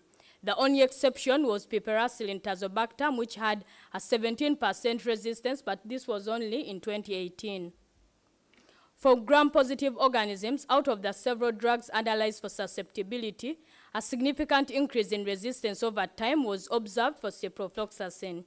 The proportion of drug-resistant isolates increased from approximately 26% in 2018 to 53% in 2020 and only dropped slightly in 2021. For all the years, the resistance was above the 20% threshold. For the gram-negative, there was a significant increase in resistance to the 5 common antibiotics, which were largely in the watch category of antibiotics over the 4-year period. Ceftriaxone and meropenem peaked in 2020 at 17% and 18% respectively, while ciprofloxacin and imipenem resistance peaked in 2021 at 43% and 26% respectively. On the other hand, resistance to tetracycline, which is the only access drug which had significant increase in resistance, increased steadily from 82% in 2020 and only declined slightly in 2021 to 78%. In conclusion, there is an increase in resistance to antibiotics over time to most common antibiotics above the empirical threshold. Resistance is worse for the gram-negative than the gram-positive organisms. Few regional referral hospitals submit data to the National AMR Surveillance System. As a public health action, this data has been disseminated to the top management of the Ministry of Health, which later led to a stakeholder engagement and dissemination workshop on AMR, the first of its kind. Attendees included directors from national and regional referral hospitals, private hospital laboratories, implementing partners, and others. In the picture is myself and other panelists at the stakeholder engagement workshop. The MOH has further approved a survey to assess the status of AMR in the country using real data, using actual patient data and not surveillance data. We therefore recommend that at national level, antibiotic-resistant trends should continuously be monitored and such data be utilized for public health actions, policy, and planning.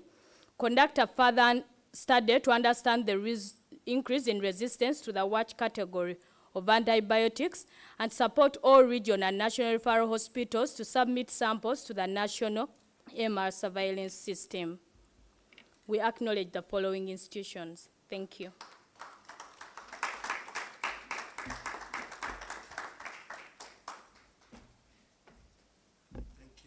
Thank you.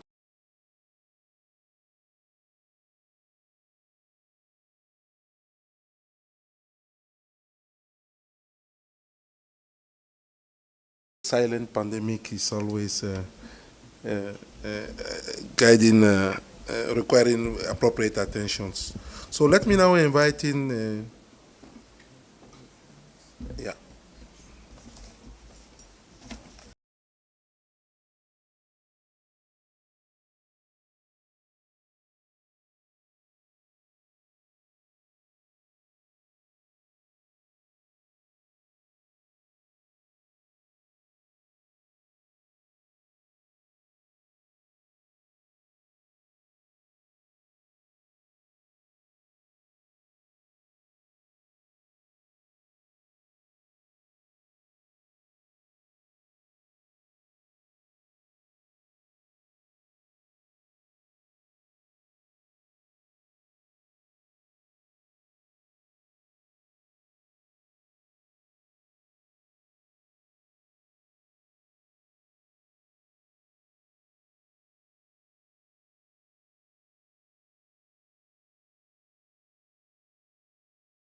Now,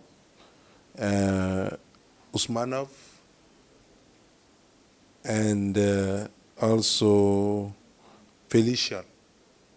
Felician, you are there now. Okay, that's excellent. Welcome.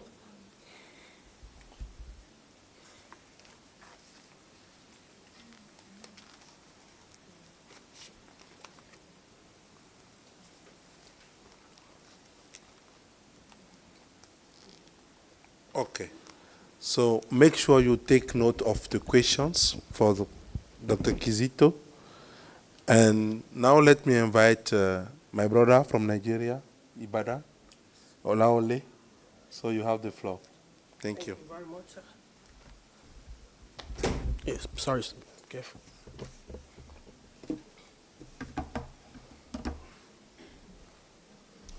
Okay, good afternoon, everybody. I am Anima Shanwalawale, a cohort 11 graduate of the Nigerian FELTIP. I am extremely delighted to be here this afternoon, and I'm so happy to have you around. So I'll be sharing some of our findings on the topic, epidemiology of multi-drug resistance Enterobacteriaceae among patients with wound infection in Ibadan, which is the capital of Oyo State, Nigeria. So by the way of introduction, I like to say that Enterobacteriaceae are a group of bacterial pathogens. They are genetically, morphologically, and biochemically related. So they are, they are gram-negative, they are non-sporulating, they are facultative anaerobes, and they produce endotoxins. Some of them are lactose fermenter, some of them are not, depending on their reaction on the culture media that we use. The wound infection generally caused by this set of pathogens are a major public health challenge, and the menace is being complicated by the global pandemic of antimicrobial resistance. This occurrence, when it occurs, usually causes delay in response to treatment. It can cause long hospitalization time, and in most cases, we have deaths. Globally, AMR resistance causes an estimated 700 deaths per year, and if nothing is done, a projected 10 million deaths is being envisaged in the year 2050, I beg your pardon. In Nigeria, the menace of antimicrobial resistance has been a major problem, largely because of inadequate healthcare facilities, irrational use of antimicrobials, both in humans and in animals, as well as poor infection control. AMR is tagged a serious public health issue, and this warrants the Nigeria Center for Disease Control, which is the National Public Health Institute, to come up with a document, which is the National Action Plan on AMR. This was done in 2016. In 2017, which have 5 years implementation plan. And it is done in line with the Global Action Plan for malaria, for AMR.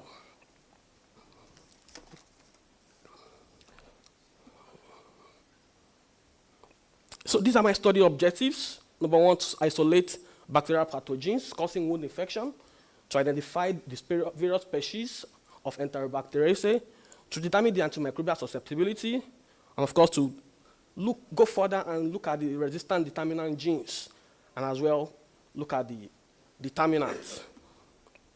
These are the methods used in carrying out these objectives. It's an hospital-based cross-sectional study, and it involved recovery of pathogenic bacteria from 221 sample, which includes swabs and biopsies. We used lab methods, which involve the traditional culture media, and of course, data on the risk factors was collected using an interviewer-administered questionnaires.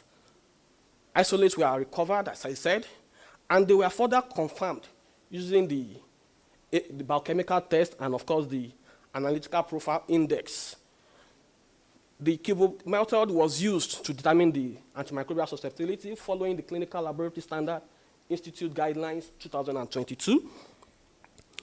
The MDR strains, which are the strains that have non-susceptibility to one or more agents in at least 3 antimicrobial groups, were further screened for resistant genes using PCR method.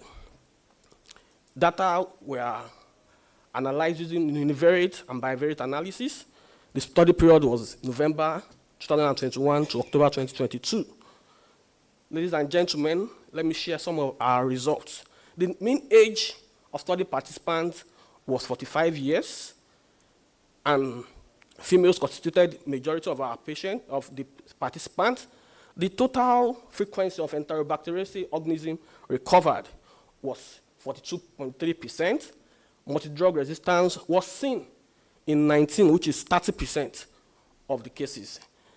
This graph talks about the culture growth pattern, where we have 79.2 being recovery rate for bacterial pathogen.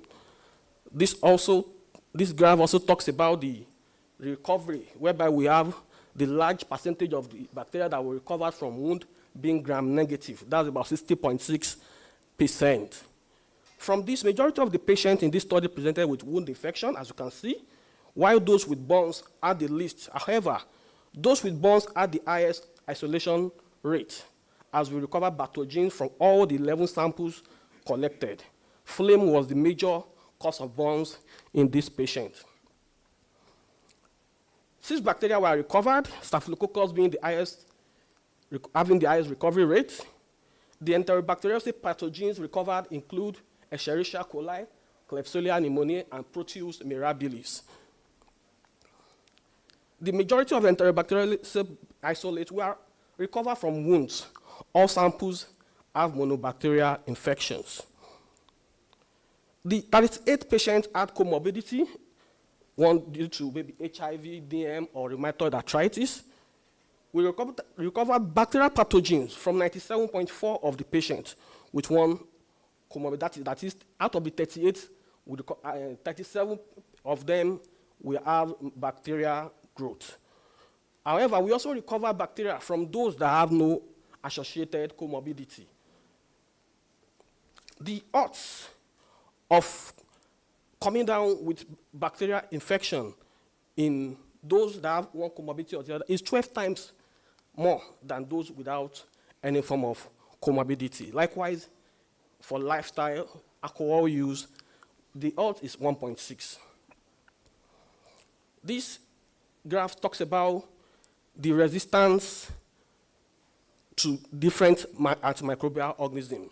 In this, we have 14 antimicrobials that are being used belonging to 6 classes of antibiotics. You can see that resistance, we saw resistance, significant resistance to all the antimicrobial organisms used against these Enterobacteriaceae pathogens. Particularly of importance is the ampiclox, of course, followed by imipenem. The least resistance was seen in levofloxacin. This is talking about the antibiotic-specific resistance pattern. Of course, as I said, aminoglycoside group, which we use, is gentamicin at 80%, carbapenem, the imipenem that we see 85%, and so as I said, this study did not stop at that. We need to look at what are the resistance determinants.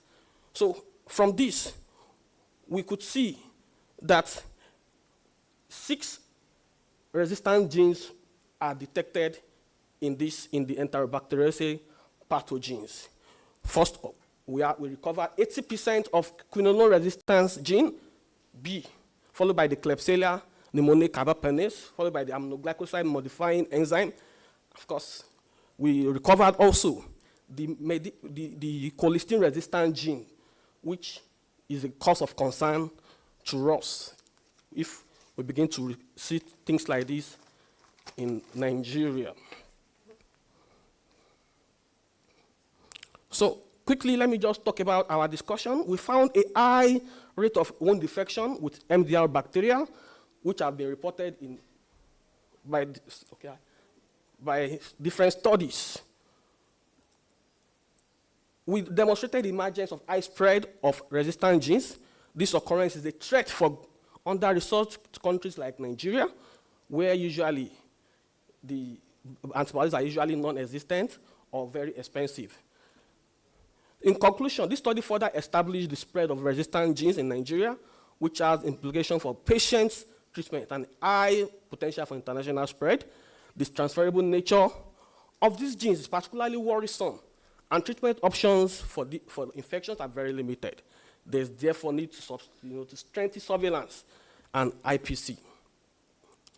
Our recommendations: there's need for urgent review of the existing infection prevention control measures. And of course, there's need for routine supplementation of phenotypic method with molecular tests so that we can be able to track and confirm resistance mechanisms. The public health action, when we saw this, we met with the healthcare worker in the hospitals and our study sites. We told them about this scenario. Stakeholders at the Department of Public Health too were debriefed with the purpose of telling them on how we can strengthen infection prevention control measures, patient management in particular, and of course, AMR surveillance in Oyo State and in Nigeria as a whole. Thank you very much.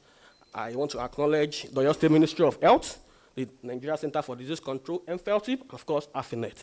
Thank you for listening.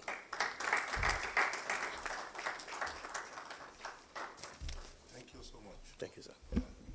Well done. Thank you so much, Dr. Olaole. It was a pleasure to have you here, and thanks for taking us through this innovative session. So now let me finally invite my brother. I think I will succeed now. Mogori, is it?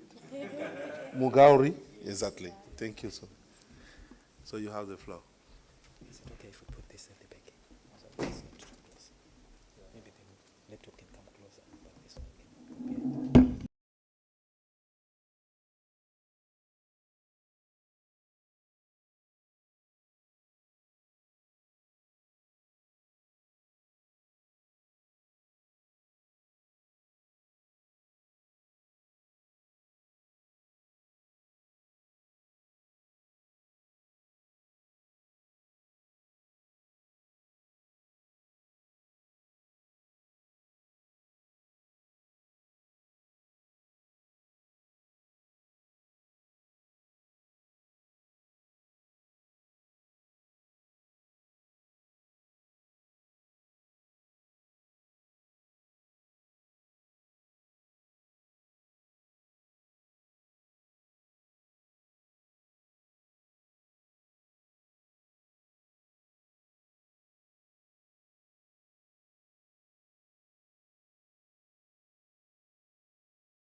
session to conclude this session.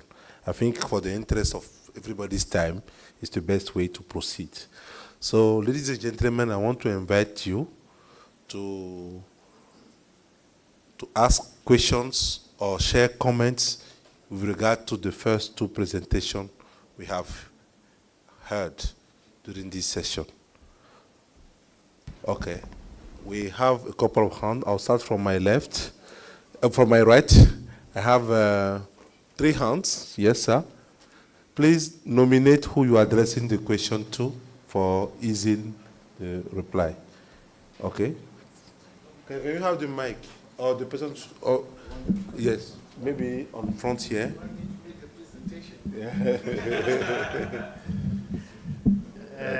Thank you very much. I have questions for both Kizito and my brother from Ibadan, Olawale.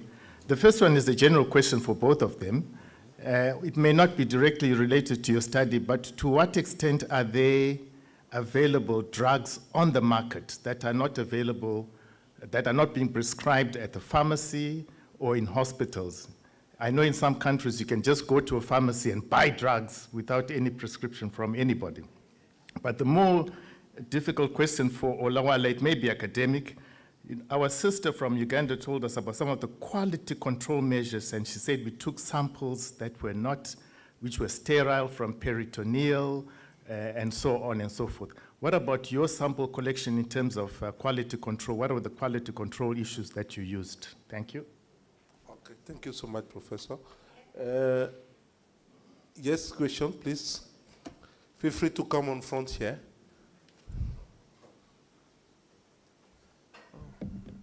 Thank you very much for those wonderful presentations.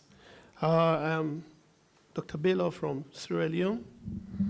I have two questions.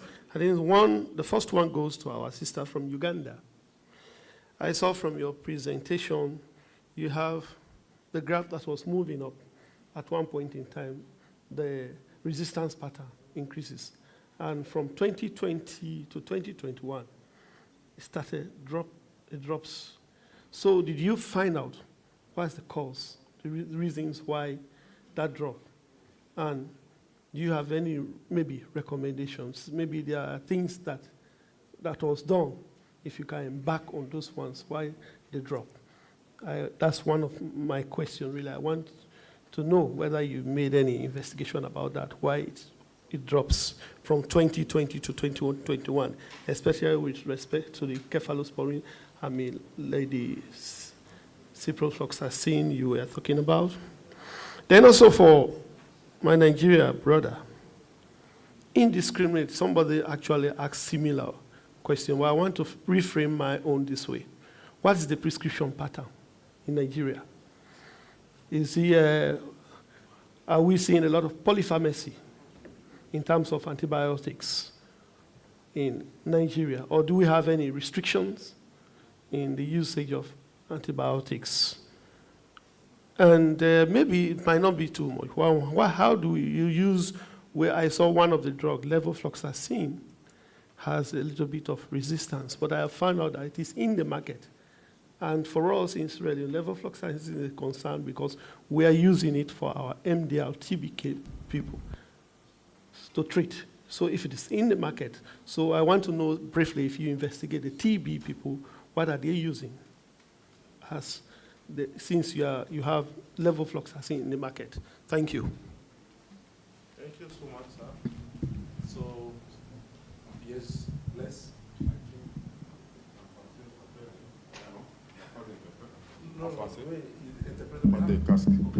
But no, my question was already, I think it's the same for the ciprofloxacin in 2020. I saw 6%. Why? Do you have explanation about it? Thank you. Okay, thank you so much. Yes, I think you remain one hand here. Yes.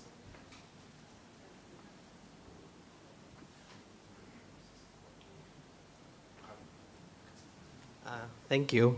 I have a question from the lady from Uganda. I have actually, the first question has already been asked, the drop in 2021. But again, I also want to know what happened from 2019 to 2020. There was a sharp increase there, and from the same graph.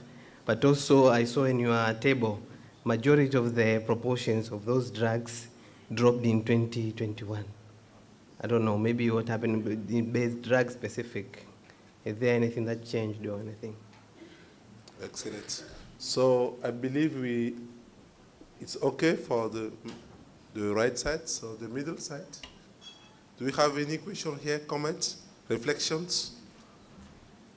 Yes, sir. Okay, I'm Seford from Tanzania.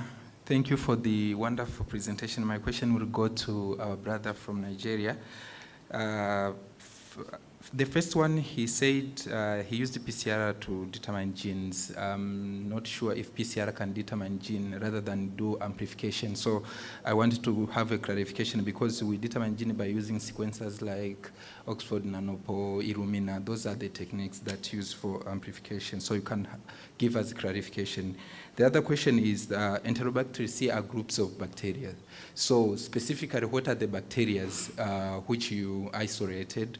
And these genes which you identified as resistance was to which kind of bacteria strain? Thank you. Hello? This last question. You want you to clarify this last question, yeah? Last question. The last question was, there are genes that you showed us here.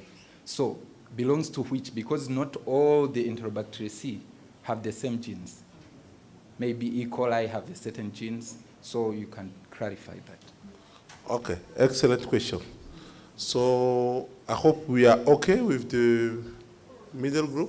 Do you have any question, comments? Yes, you have to come on front. Yes, sir. So on my left side, any comments there as well? No. Okay, thank you. My name is Godwin from Zimbabwe. My first question goes to Kizito from Uganda about the antimicrobial resistance.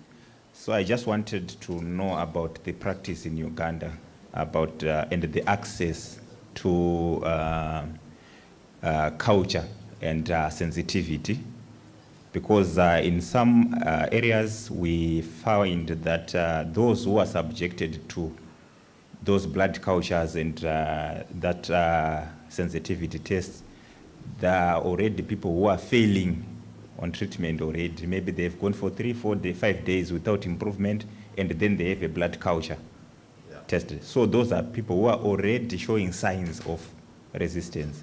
So what is the culture in Uganda? What's the level of access to those tests for those people? If the access is high and we are seeing those resistant patterns, then it becomes very worrisome.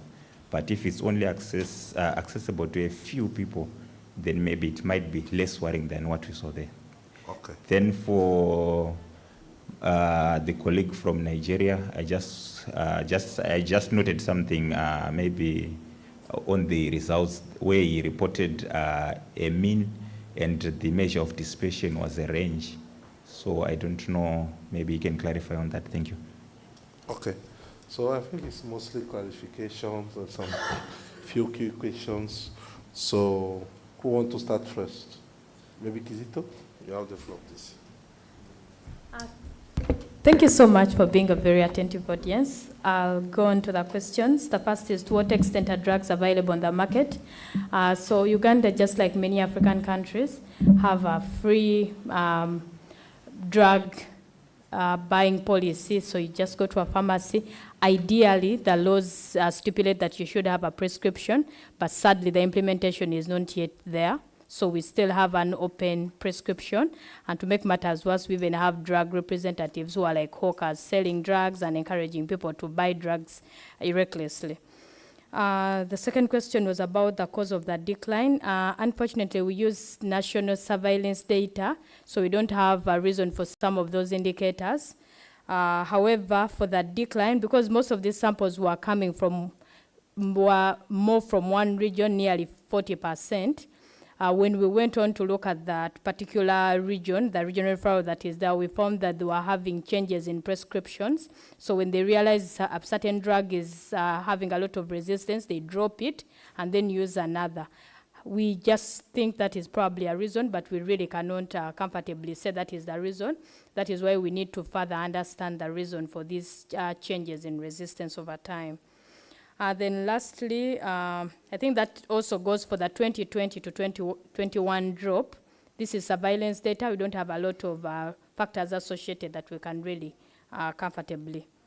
Then for the question on the practice in terms of access to culture and sensitivity, we have the National Microbiology Testing Network, which is located in all regional referral hospitals.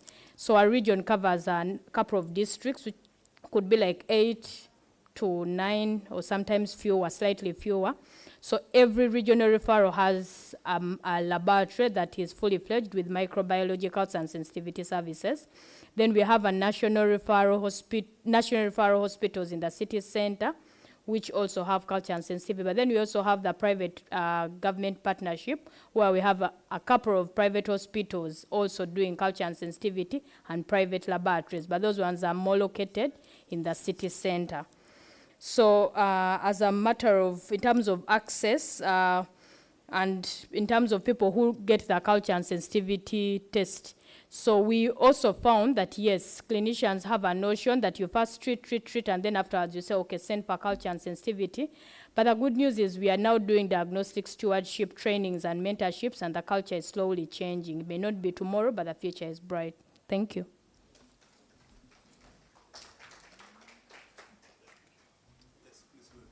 Okay. Thank you very much for the question. I'm glad it shows a very attentive audience. Thank you very much.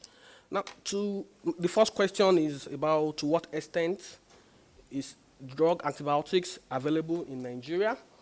I would like to say, usually most drugs, including antibiotics, are gotten over the counter. You know, so it's been a major, as I said when I was making my presentation, as a result of the maintenance of antibiotics in Nigeria, the NCDC, which is the National Public Health Institute, is coordinating the response towards that, and is based on 5 pillars. Number 1 is increasing awareness and knowledge, and as well building one health surveillance. Importantly, is promoting rational use of antimicrobial. So this is an ongoing thing, you know, ensuring that the individuals knows about the menace, educating the health workers on proper, choice of antibiotics, not every malaria, not every cold that you give antibiotics. So it's a kind of changing of mentality, trying to know that there are alternatives instead of always, bombarding patients because of the resultant, effect. So even though these drugs, there have been a lot of policies, as I said, the policy that was, the country came up with was to address these 5 thematic areas. But it's been an ongoing thing. And just 2 weeks ago, the nation had a kind of review of the action plan, which was developed in 2017, to see what has been the progress that has been made so far.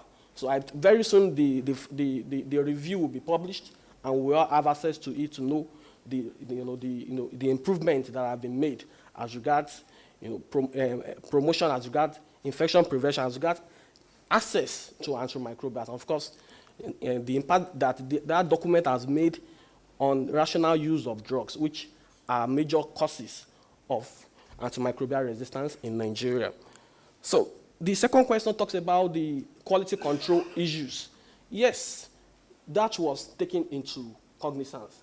We ensured pre-analytical quality control measures in terms of sample quality, right time of sample collection before the commencement of antibiotics. And of course, the case definition was well noted in terms of a patient that have a clinical diagnosis of wound infection. So those pre-analytical measures were ensured. Of course, analytical measures too, in terms of quality control measures, were adequately. So that also relates to the question on, the resistance genes.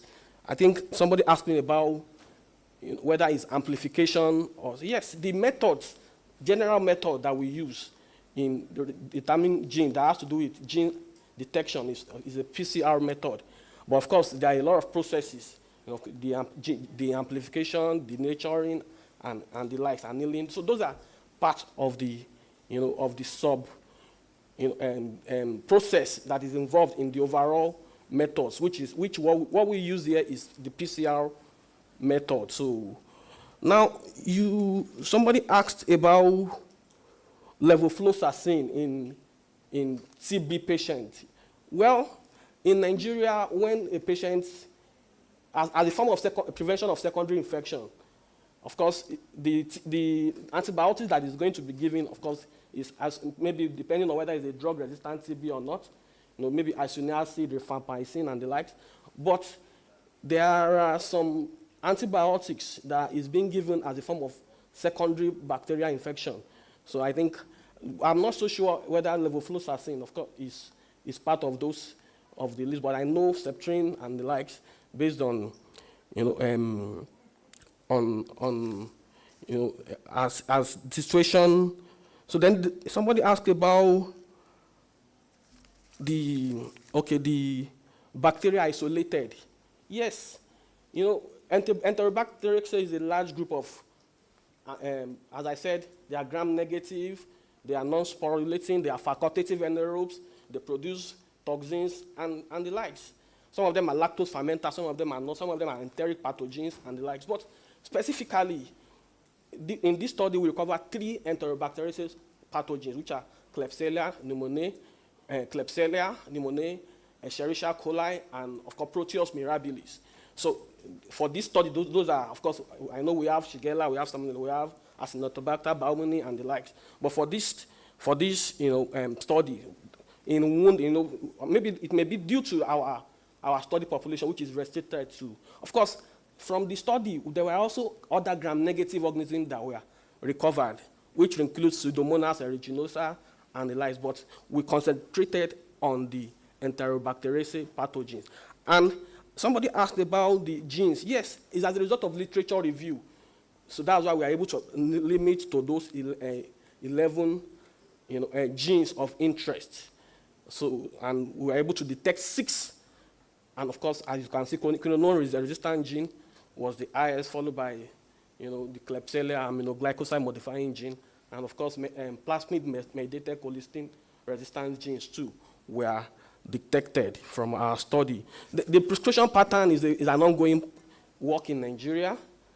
If there's indiscriminate use, yes, that's the right word. We cannot, for now, that is still the right word, but the Nigeria Center for Disease Control, alongside with partners, we are using the One Health approach. There's an indiscriminate use both in animals and in humans, and that's why we are using the One Health approach to address the menace of antimicrobial resistance in Nigeria. Thank you very much.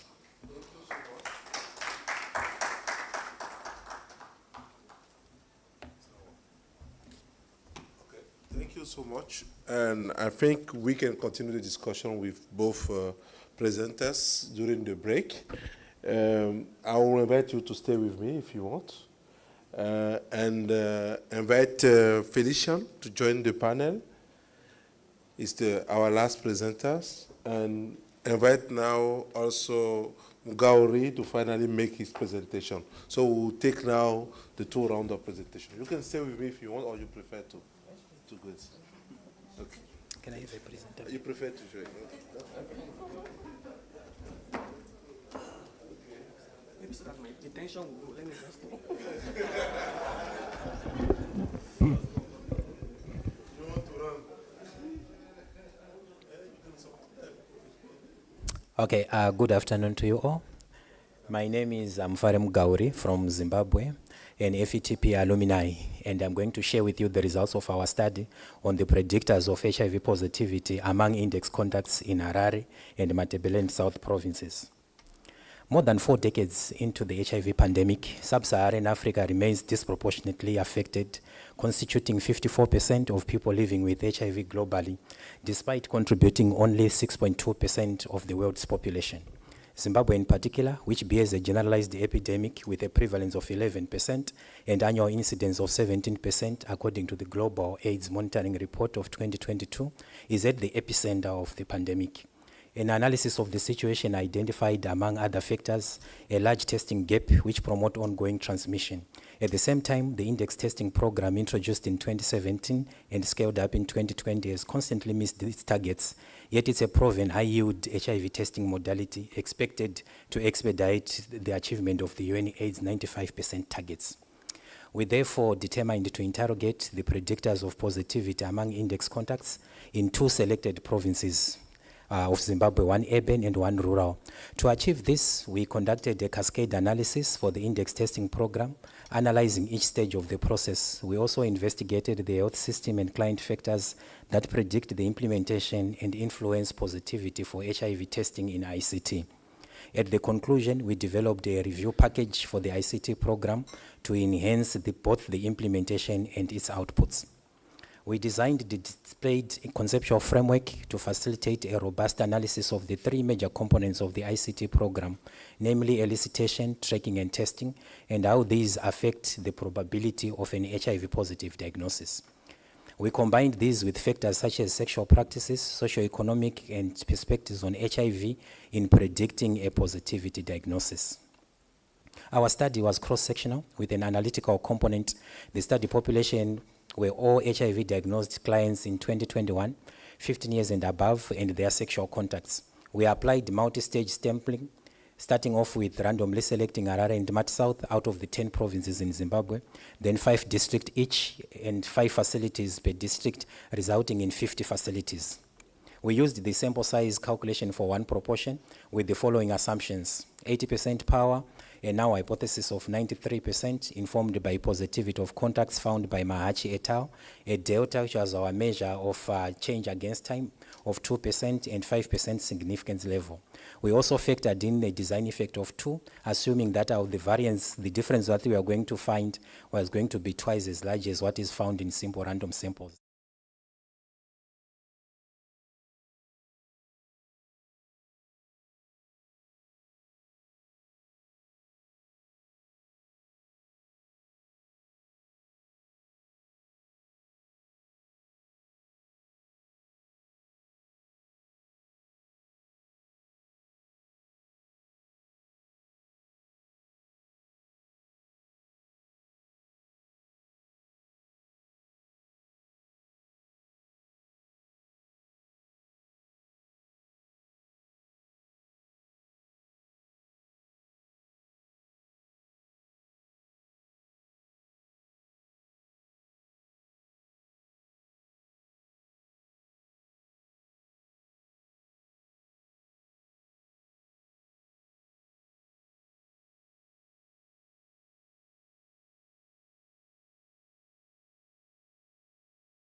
Among the listed contacts, 78.6% were tracked and tested, while 1,089 contacts were not eligible for testing. The majority were known HIV positives on ART. An overall positivity ratio of 27.5% was obtained from the tested contacts, and 91.8% of these were initiated on lifelong ART.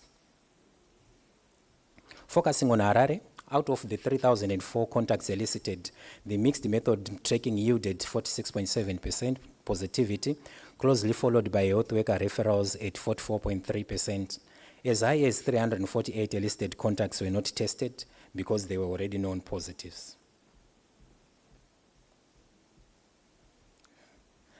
For Matabeleland South Province, out of 2,076 contacts elicited, 53.1% were tracked through client referrals, whilst the remainder were tracked through mixed methods and healthcare worker referrals.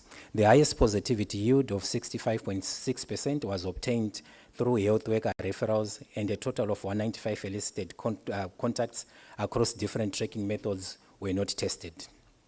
In multivariate analysis, the highest probability of testing HIV positive was among 40 to 44-year-olds and males. Adjusted for age, males remained 3 times more likely to test positive. Being a regular partner or casual partner was comparable with regards to the probability of testing positive, whilst spouses were 63% less likely to test positive, adjusted for age and sex. First-time testers were 65% more likely to test HIV positive in adjusted analysis, whilst anonymously tracked clients were 8.46 times more likely to test HIV positive. A time interval of fewer than 7 days was associated with almost 50% positivity ratio and adjusted odds ratio of 2.78%, whilst those who were tested more than 15 days from elicitation were 32% less likely to test HIV positive. Obtaining an overall positivity ratio of 27.5% among index contacts is an encouraging score against the WHO anticipated range of 20 to 40%, signifying the key role of ICT as a differentiated HIV testing model in achieving espoused national and global goals to epidemic control.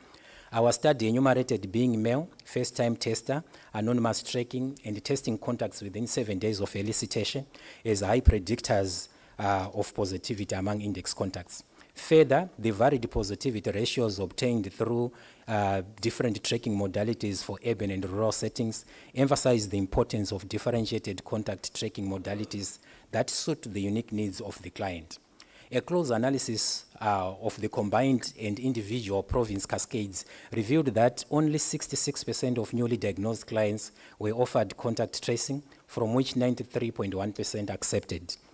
The high acceptance could contribute to improved program performance if service providers consistently offer index testing as expected in ICT guidelines.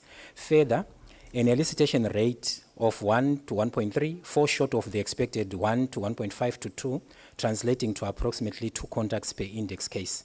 In our study, a third of elicited contacts were known positives on ART, who don't need tracking and testing. We observed that the ICT guidelines in Zimbabwe were not explicit on this aspect, giving rise to misinterpretation. Our study had some limitations. Previously diagnosed HIV patients and those with a high viral load were not included in the operational definition of an index case. This may have resulted in the underestimation of associations. However, the large sample size and robustness of the data obtained resulted in the application of the central limit theorem of a sample mean estimating a population mean.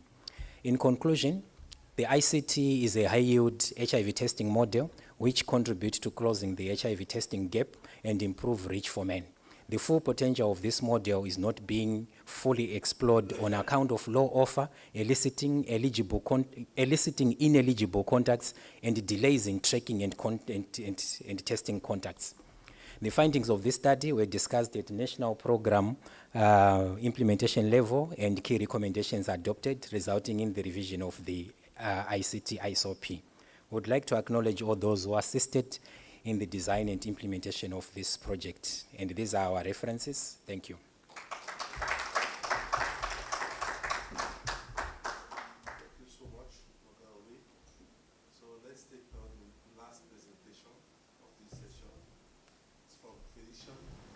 Before we open the Q&A session. Thank you.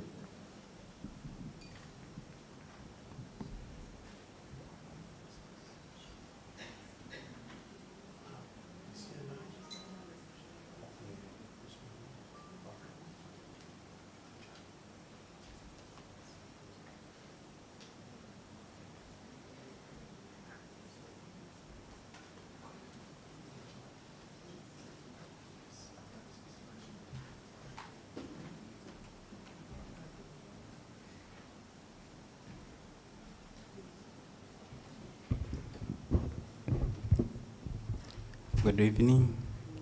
I'm Eustachius Felician Kamugisha from Tanzania, an epidemiologist and a phenotype graduate. This evening, I'm going to take you through the etiology, antimicrobial susceptibility patterns, and the factors associated with bacteriuria among HIV-infected women attending prevention of mother-to-child transmission clinic at Bukoba Municipality in Tanzania. Here the presentation outline. As we know, bacteriuria, this is the presence of significant bacteria in the absence of signs and the symptoms of the individual with urinary tract infections. And one of the meta-analysis study conducted globally highlighted that 2 to 15% of the HIV-infected pregnant women had symptomatic bacteriuria. And most of these bacteria, Escherichia coli account over 75 to 90% of this bacteria. But one of the study conducted in our region, one of the region, Tanzania, highlighted that the prevalence of this bacteria was 21.4%. Here, the specific objective, the first one was to determine the bacteria profile of significant bacteriuria. The second one was to determine the AST patterns of isolated bacteria in urine samples. The third one was to determine the proportion of multi-drug resistance pathogen isolated. And the last one was to determine the factor associated with the bacteriuria. Here the methodology, this was the cross-sectional study, and we enrolled 290 participants. The study sites, this study was conducted in 4 sites with high volume of participants. And we employed non-probability convenient sampling technique to get the study participants. And the pretest study questionnaire was used to collect the social demographic data, clinical data, and laboratory informations. The individual was instructed to collect the midstream urine samples, and those samples inoculated in Makonke and the blood Jaeger, and incubated overnight at 37 degrees centigrade.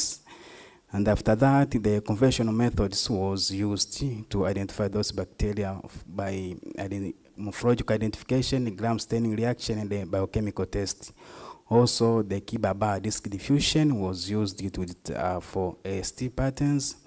Also, we screened the extended spectrum beta-lactamase producers, and we confirmed them by using the double disk synergic method. For that analysis, starter was used, and for descriptive statistics, categorical variable was summarized by using proportion and the frequency, where continuous variable was summarized using measure of central tendency and the measure of dispersion. And the modified Poisson regression analysis was used to determine the factor associated with the bacteria, and this was employed due to the prevalence to be greater than 10%, and because the log binomial regression mode failed. Also, those factors with p-value of greater than 0.05 was declared that is significantly associated with bacteriuria. Here are the results. This is the social demographic and the clinical characteristic of the study participants. 55.9% of the study participants were aged from 25 to 34 years old, where Zamzam Health Center, most of the majority of the participants were from Zamzam.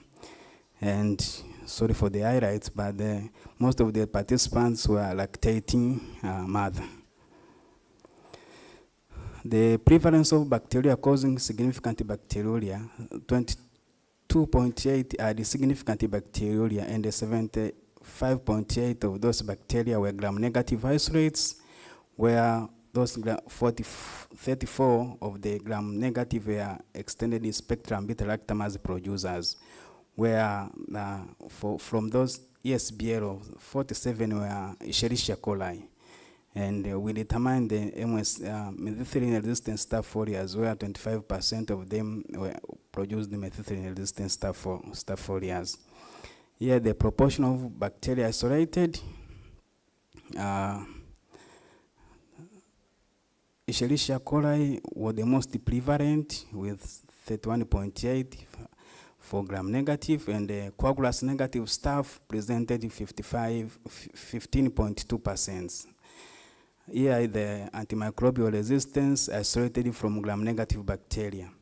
Cotrimoxazole, E. coli was resistant to cotrimoxazole and moxiclav by 195% respectively, and the resistance by 76 to ampicillin. Also, Protease vulgaris was resistance by 100% to cotrimoxazole and amoxiclav, and also resistance by 66.7 to ampicillin.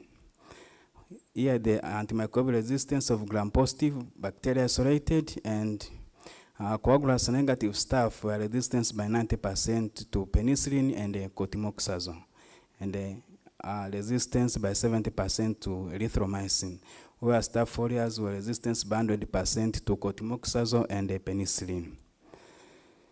Here, the multi-drug resistance pattern of isolated bacteria, the overall multi-drug resistance was 68.2, and the gram-negative bacteria presented multi-drug resistance of 74%, where among gram-negative bacteria, E. coli presented 71%, and among gram-positive, staph aureus presented 75% of multi-drug resistance.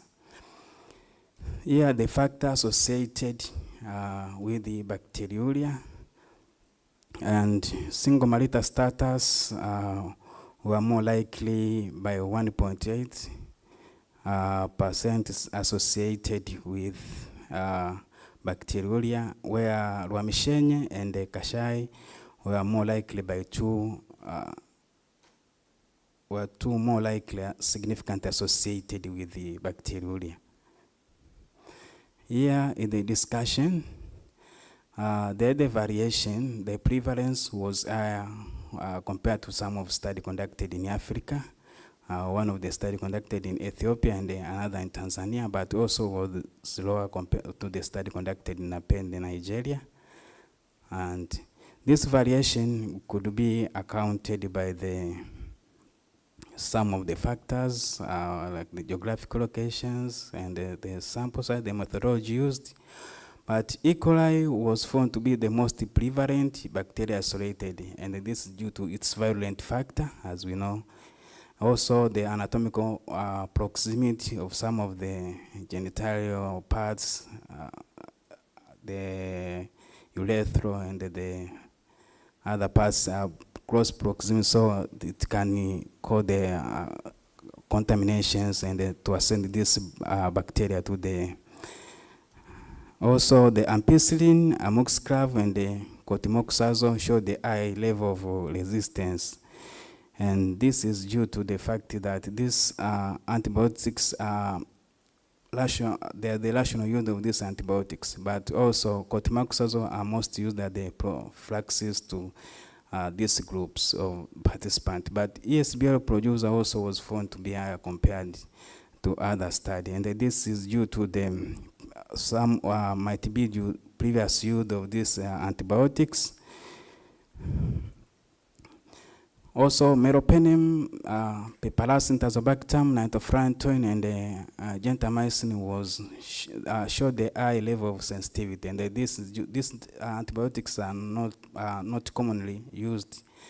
That's why they showed might be the cause of high sensitivity. But MDR was lower compared to the other study, and the Rwamishenye, Kashai, and the single mitostatus were significantly associated with bacteriuria. In conclusion, prevalence of bacteriuria was high. E. coli was the most prevalent bacteria isolated, and the nitrofurantoin was the most effective antibiotics for both gram-positive and gram-negative bacteria. But cotrimoxazole and the penicillin showed resistance to the most commonly used antimicrobial agents, and the MDR was found to be high. From this study, we recommend the use of antibiotics should be supported to capture and still results, and there should be proper prescription and the use of these antibiotics when necessary. But nitrofurantoin should continue to be described as It's aligned with the Tanzania National Standard Treatment Guideline and the National Essential Medicine list to avoid the ration antimicrobial therapies. Also, establishment of local antibiograms should be based on the culture and the IST data generated at the facility. I would like to acknowledge those who helped that to reach here. Thank you.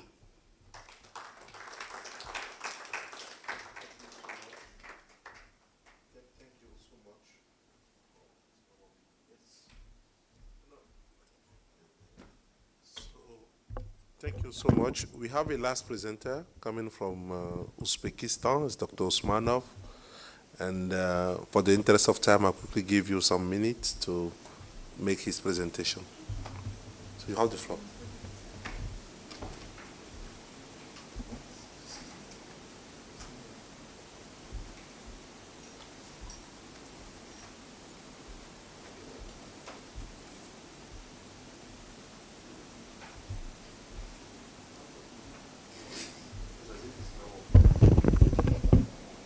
Good afternoon.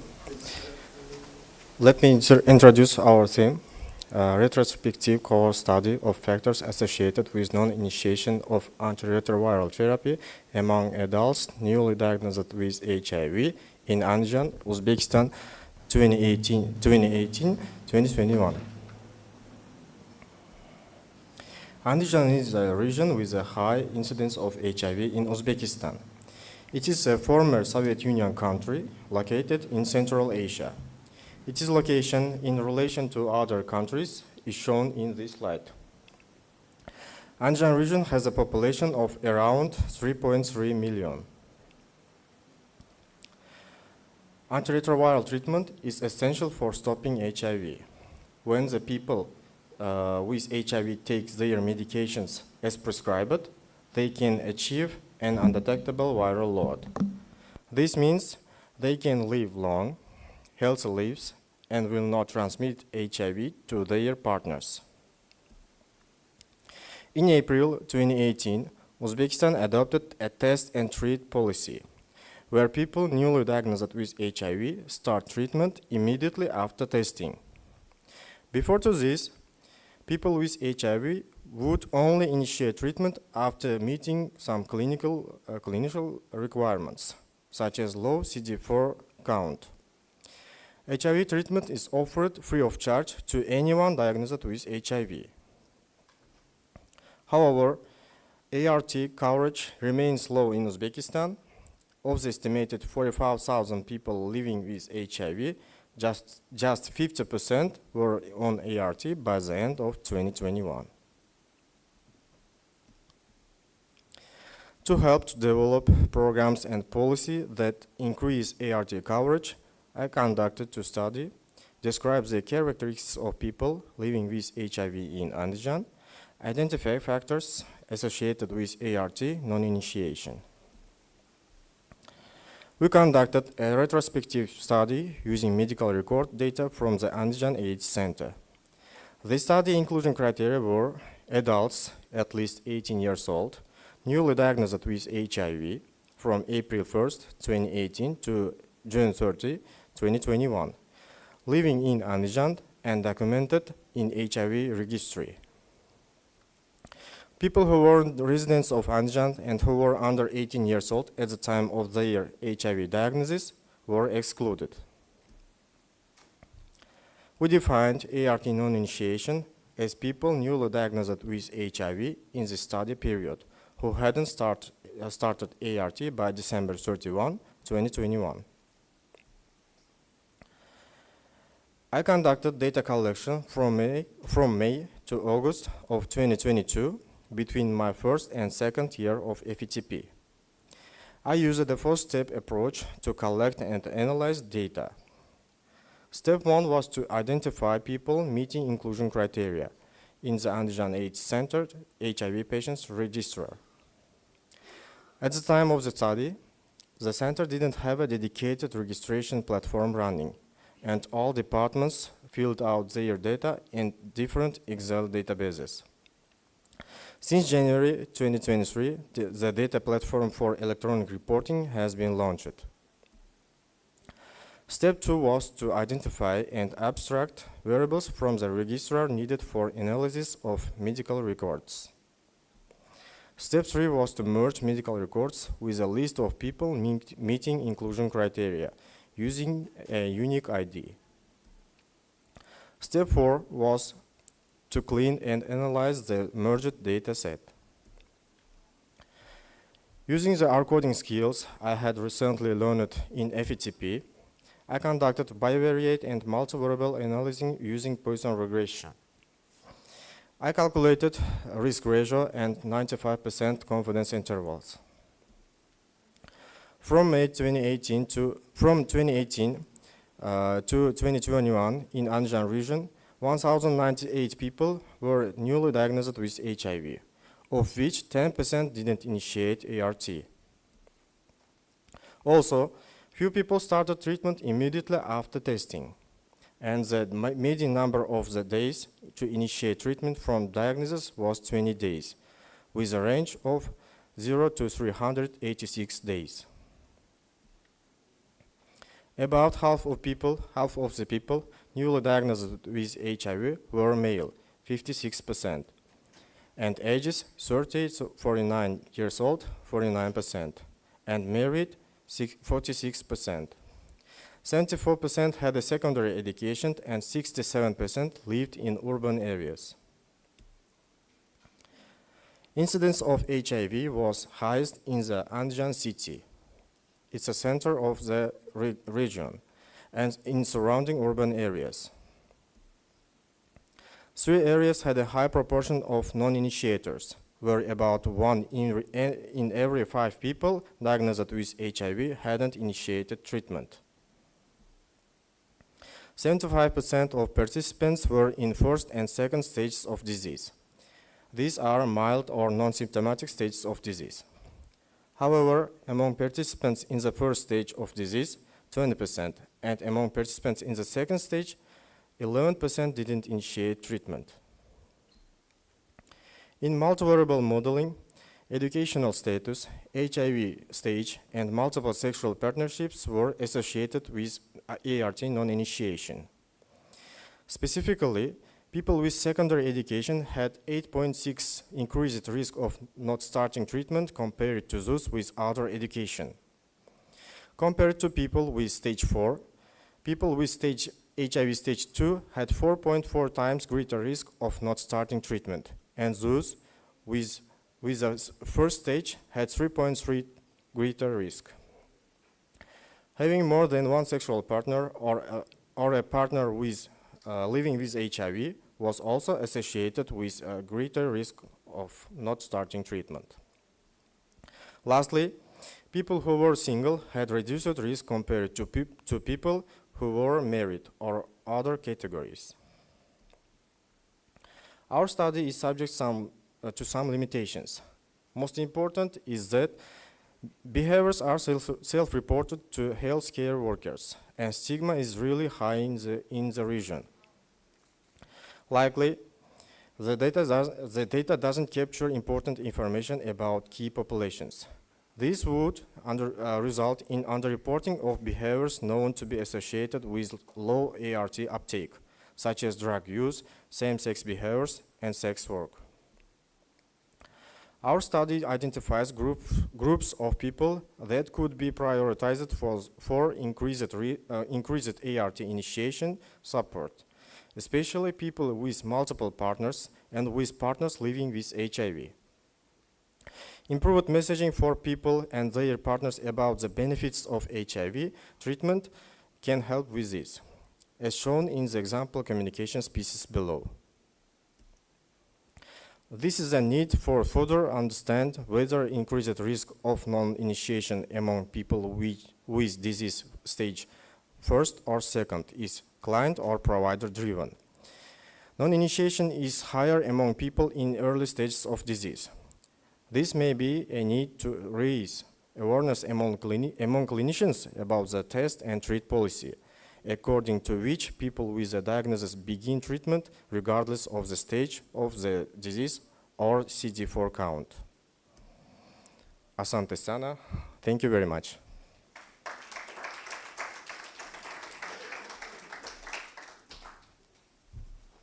Thank you so much. A round of applause for the three presenters again, please. Now, let me quickly open a Q&A session. I know we don't have enough time. Can you help me with the two mics? Are they working? Are we okay? Okay, excellent. So I will invite volunteers to come to the mic closer to them to ask the question. We'll only take 5 questions. And they will respond and we'll see if we can go further. Good afternoon again, Dr. Reginald Machaba Hove from Zimbabwe. Again, excellent presentations, but just 2 questions. One for Felician from Tanzania and one for Usmanov. And just to ask questions, just to make sure you get points for answering questions, not because you've done anything wrong. To Felician, you had 290 participants, females who were coming to the PMTCT, but you didn't describe the ethics and also whether you were taking all of them or there were some non-responders, because as we know, those who do not participate in a study, like we just said from the last presentation, drug users and so forth, may be relevant in your study. Or you just forced everyone who was coming to the PMTCT clinic. So what was your response rate if there were some who dropped out? And then to Usmanov, again, although you're looking at records and it's a retrospective cohort study design, the statistics, excellent study, by the way. But what were the ethical issues which may have been there, which you took into account to conduct your study? Thank you. Excellent questions. Yes.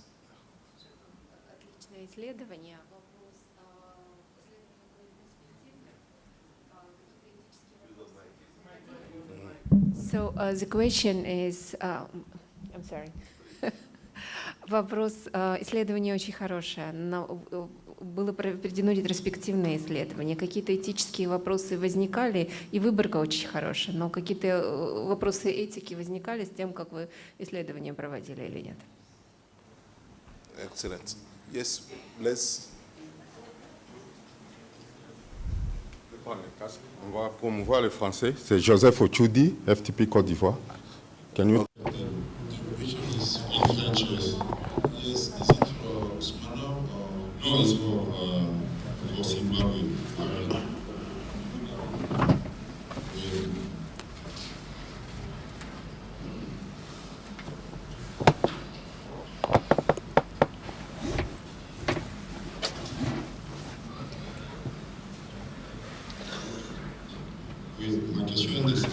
My question, I'm called Joseph Ochude from Cote d'Ivoire.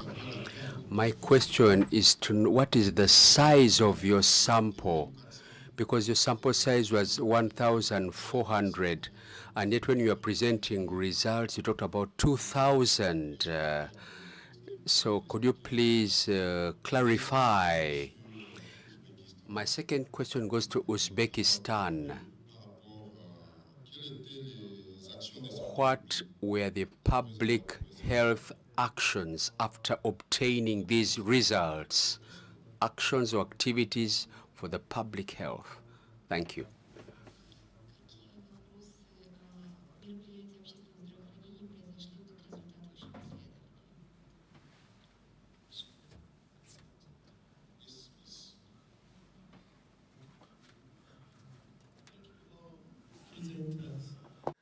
My question is for Uzbekistan. Are you? Oh, yeah, the alarming report about non-initiation. I saw it is almost 50% in one of your presentations that you diagnose for clients are not put on treatments. They are not initiated on treatment. So my concern here is, why is that? Is it because the drugs are not available? Or are they expensive? Or it's not affordable? Or what are the strategies you are putting in place to meet the 95? Because it's not been shown in your report. Очень высокий процент не начала лечения для людей. Какие-то мероприятия применяются, чтобы... С чем это, во-первых, связано? записывайте, пожалуйста, с чем связано не начало лечения. Вы выявили это, и какие мероприятия применяются для того, чтобы предупредить, чтобы люди начинали вовремя лечение? Вопрос о том, что лекарства недоступны в стране. Не рекомендуют, каким образом, почему нет начала лечения? Процент очень высокий. Excellent. So, one last question. Yes, please.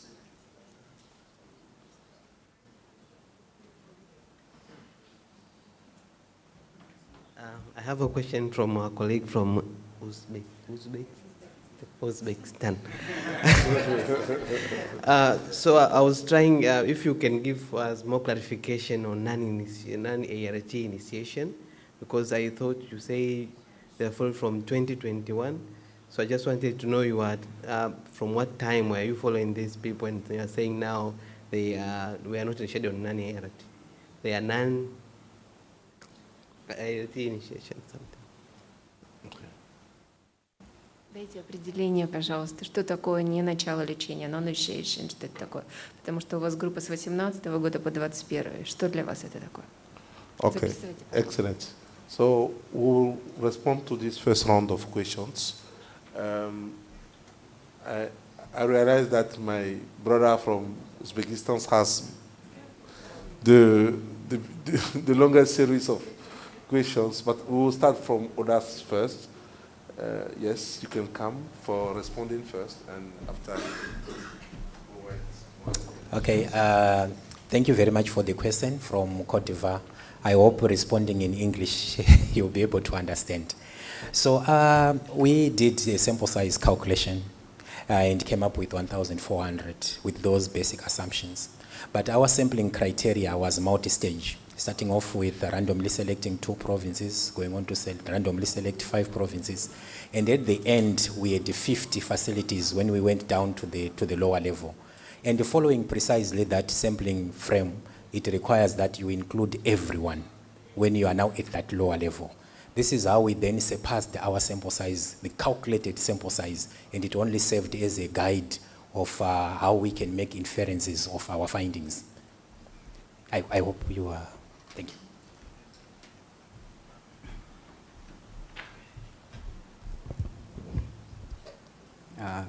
Thank you. I was asked one question for the response rate.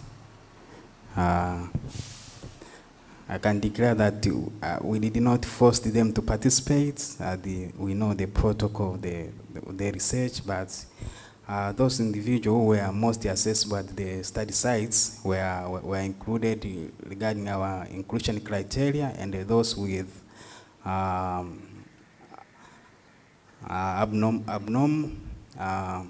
abnormalities regarding of rather than the presenting signs, and were not included in our study. So I did not present the response rate, but we didn't force them, and we excluded them for those who did not meet the eligibility criteria to participate. Thank you.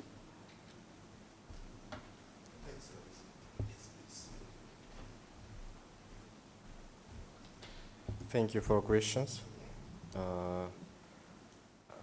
I need some help to explain my answers completely, clearly. That's why I need a translator. Thank you.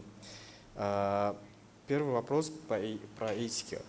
У нас было ограничение по этике. В первую очередь нам не дали разрешение взять данных по имя, фамилии, отчество пациентов. И во-вторых, у нас было ограничение, что не разрешили обнародовать данные про количество детей в течение определенного времени, инфицированных детей. И также у нас было такое исключение, что нельзя дать информацию про заключенных, количество заключенных. Эти данные нам не разрешили по этике. Остальные данные все с разрешением этическим. Да, остальные все данные были согласованы с Минздравом.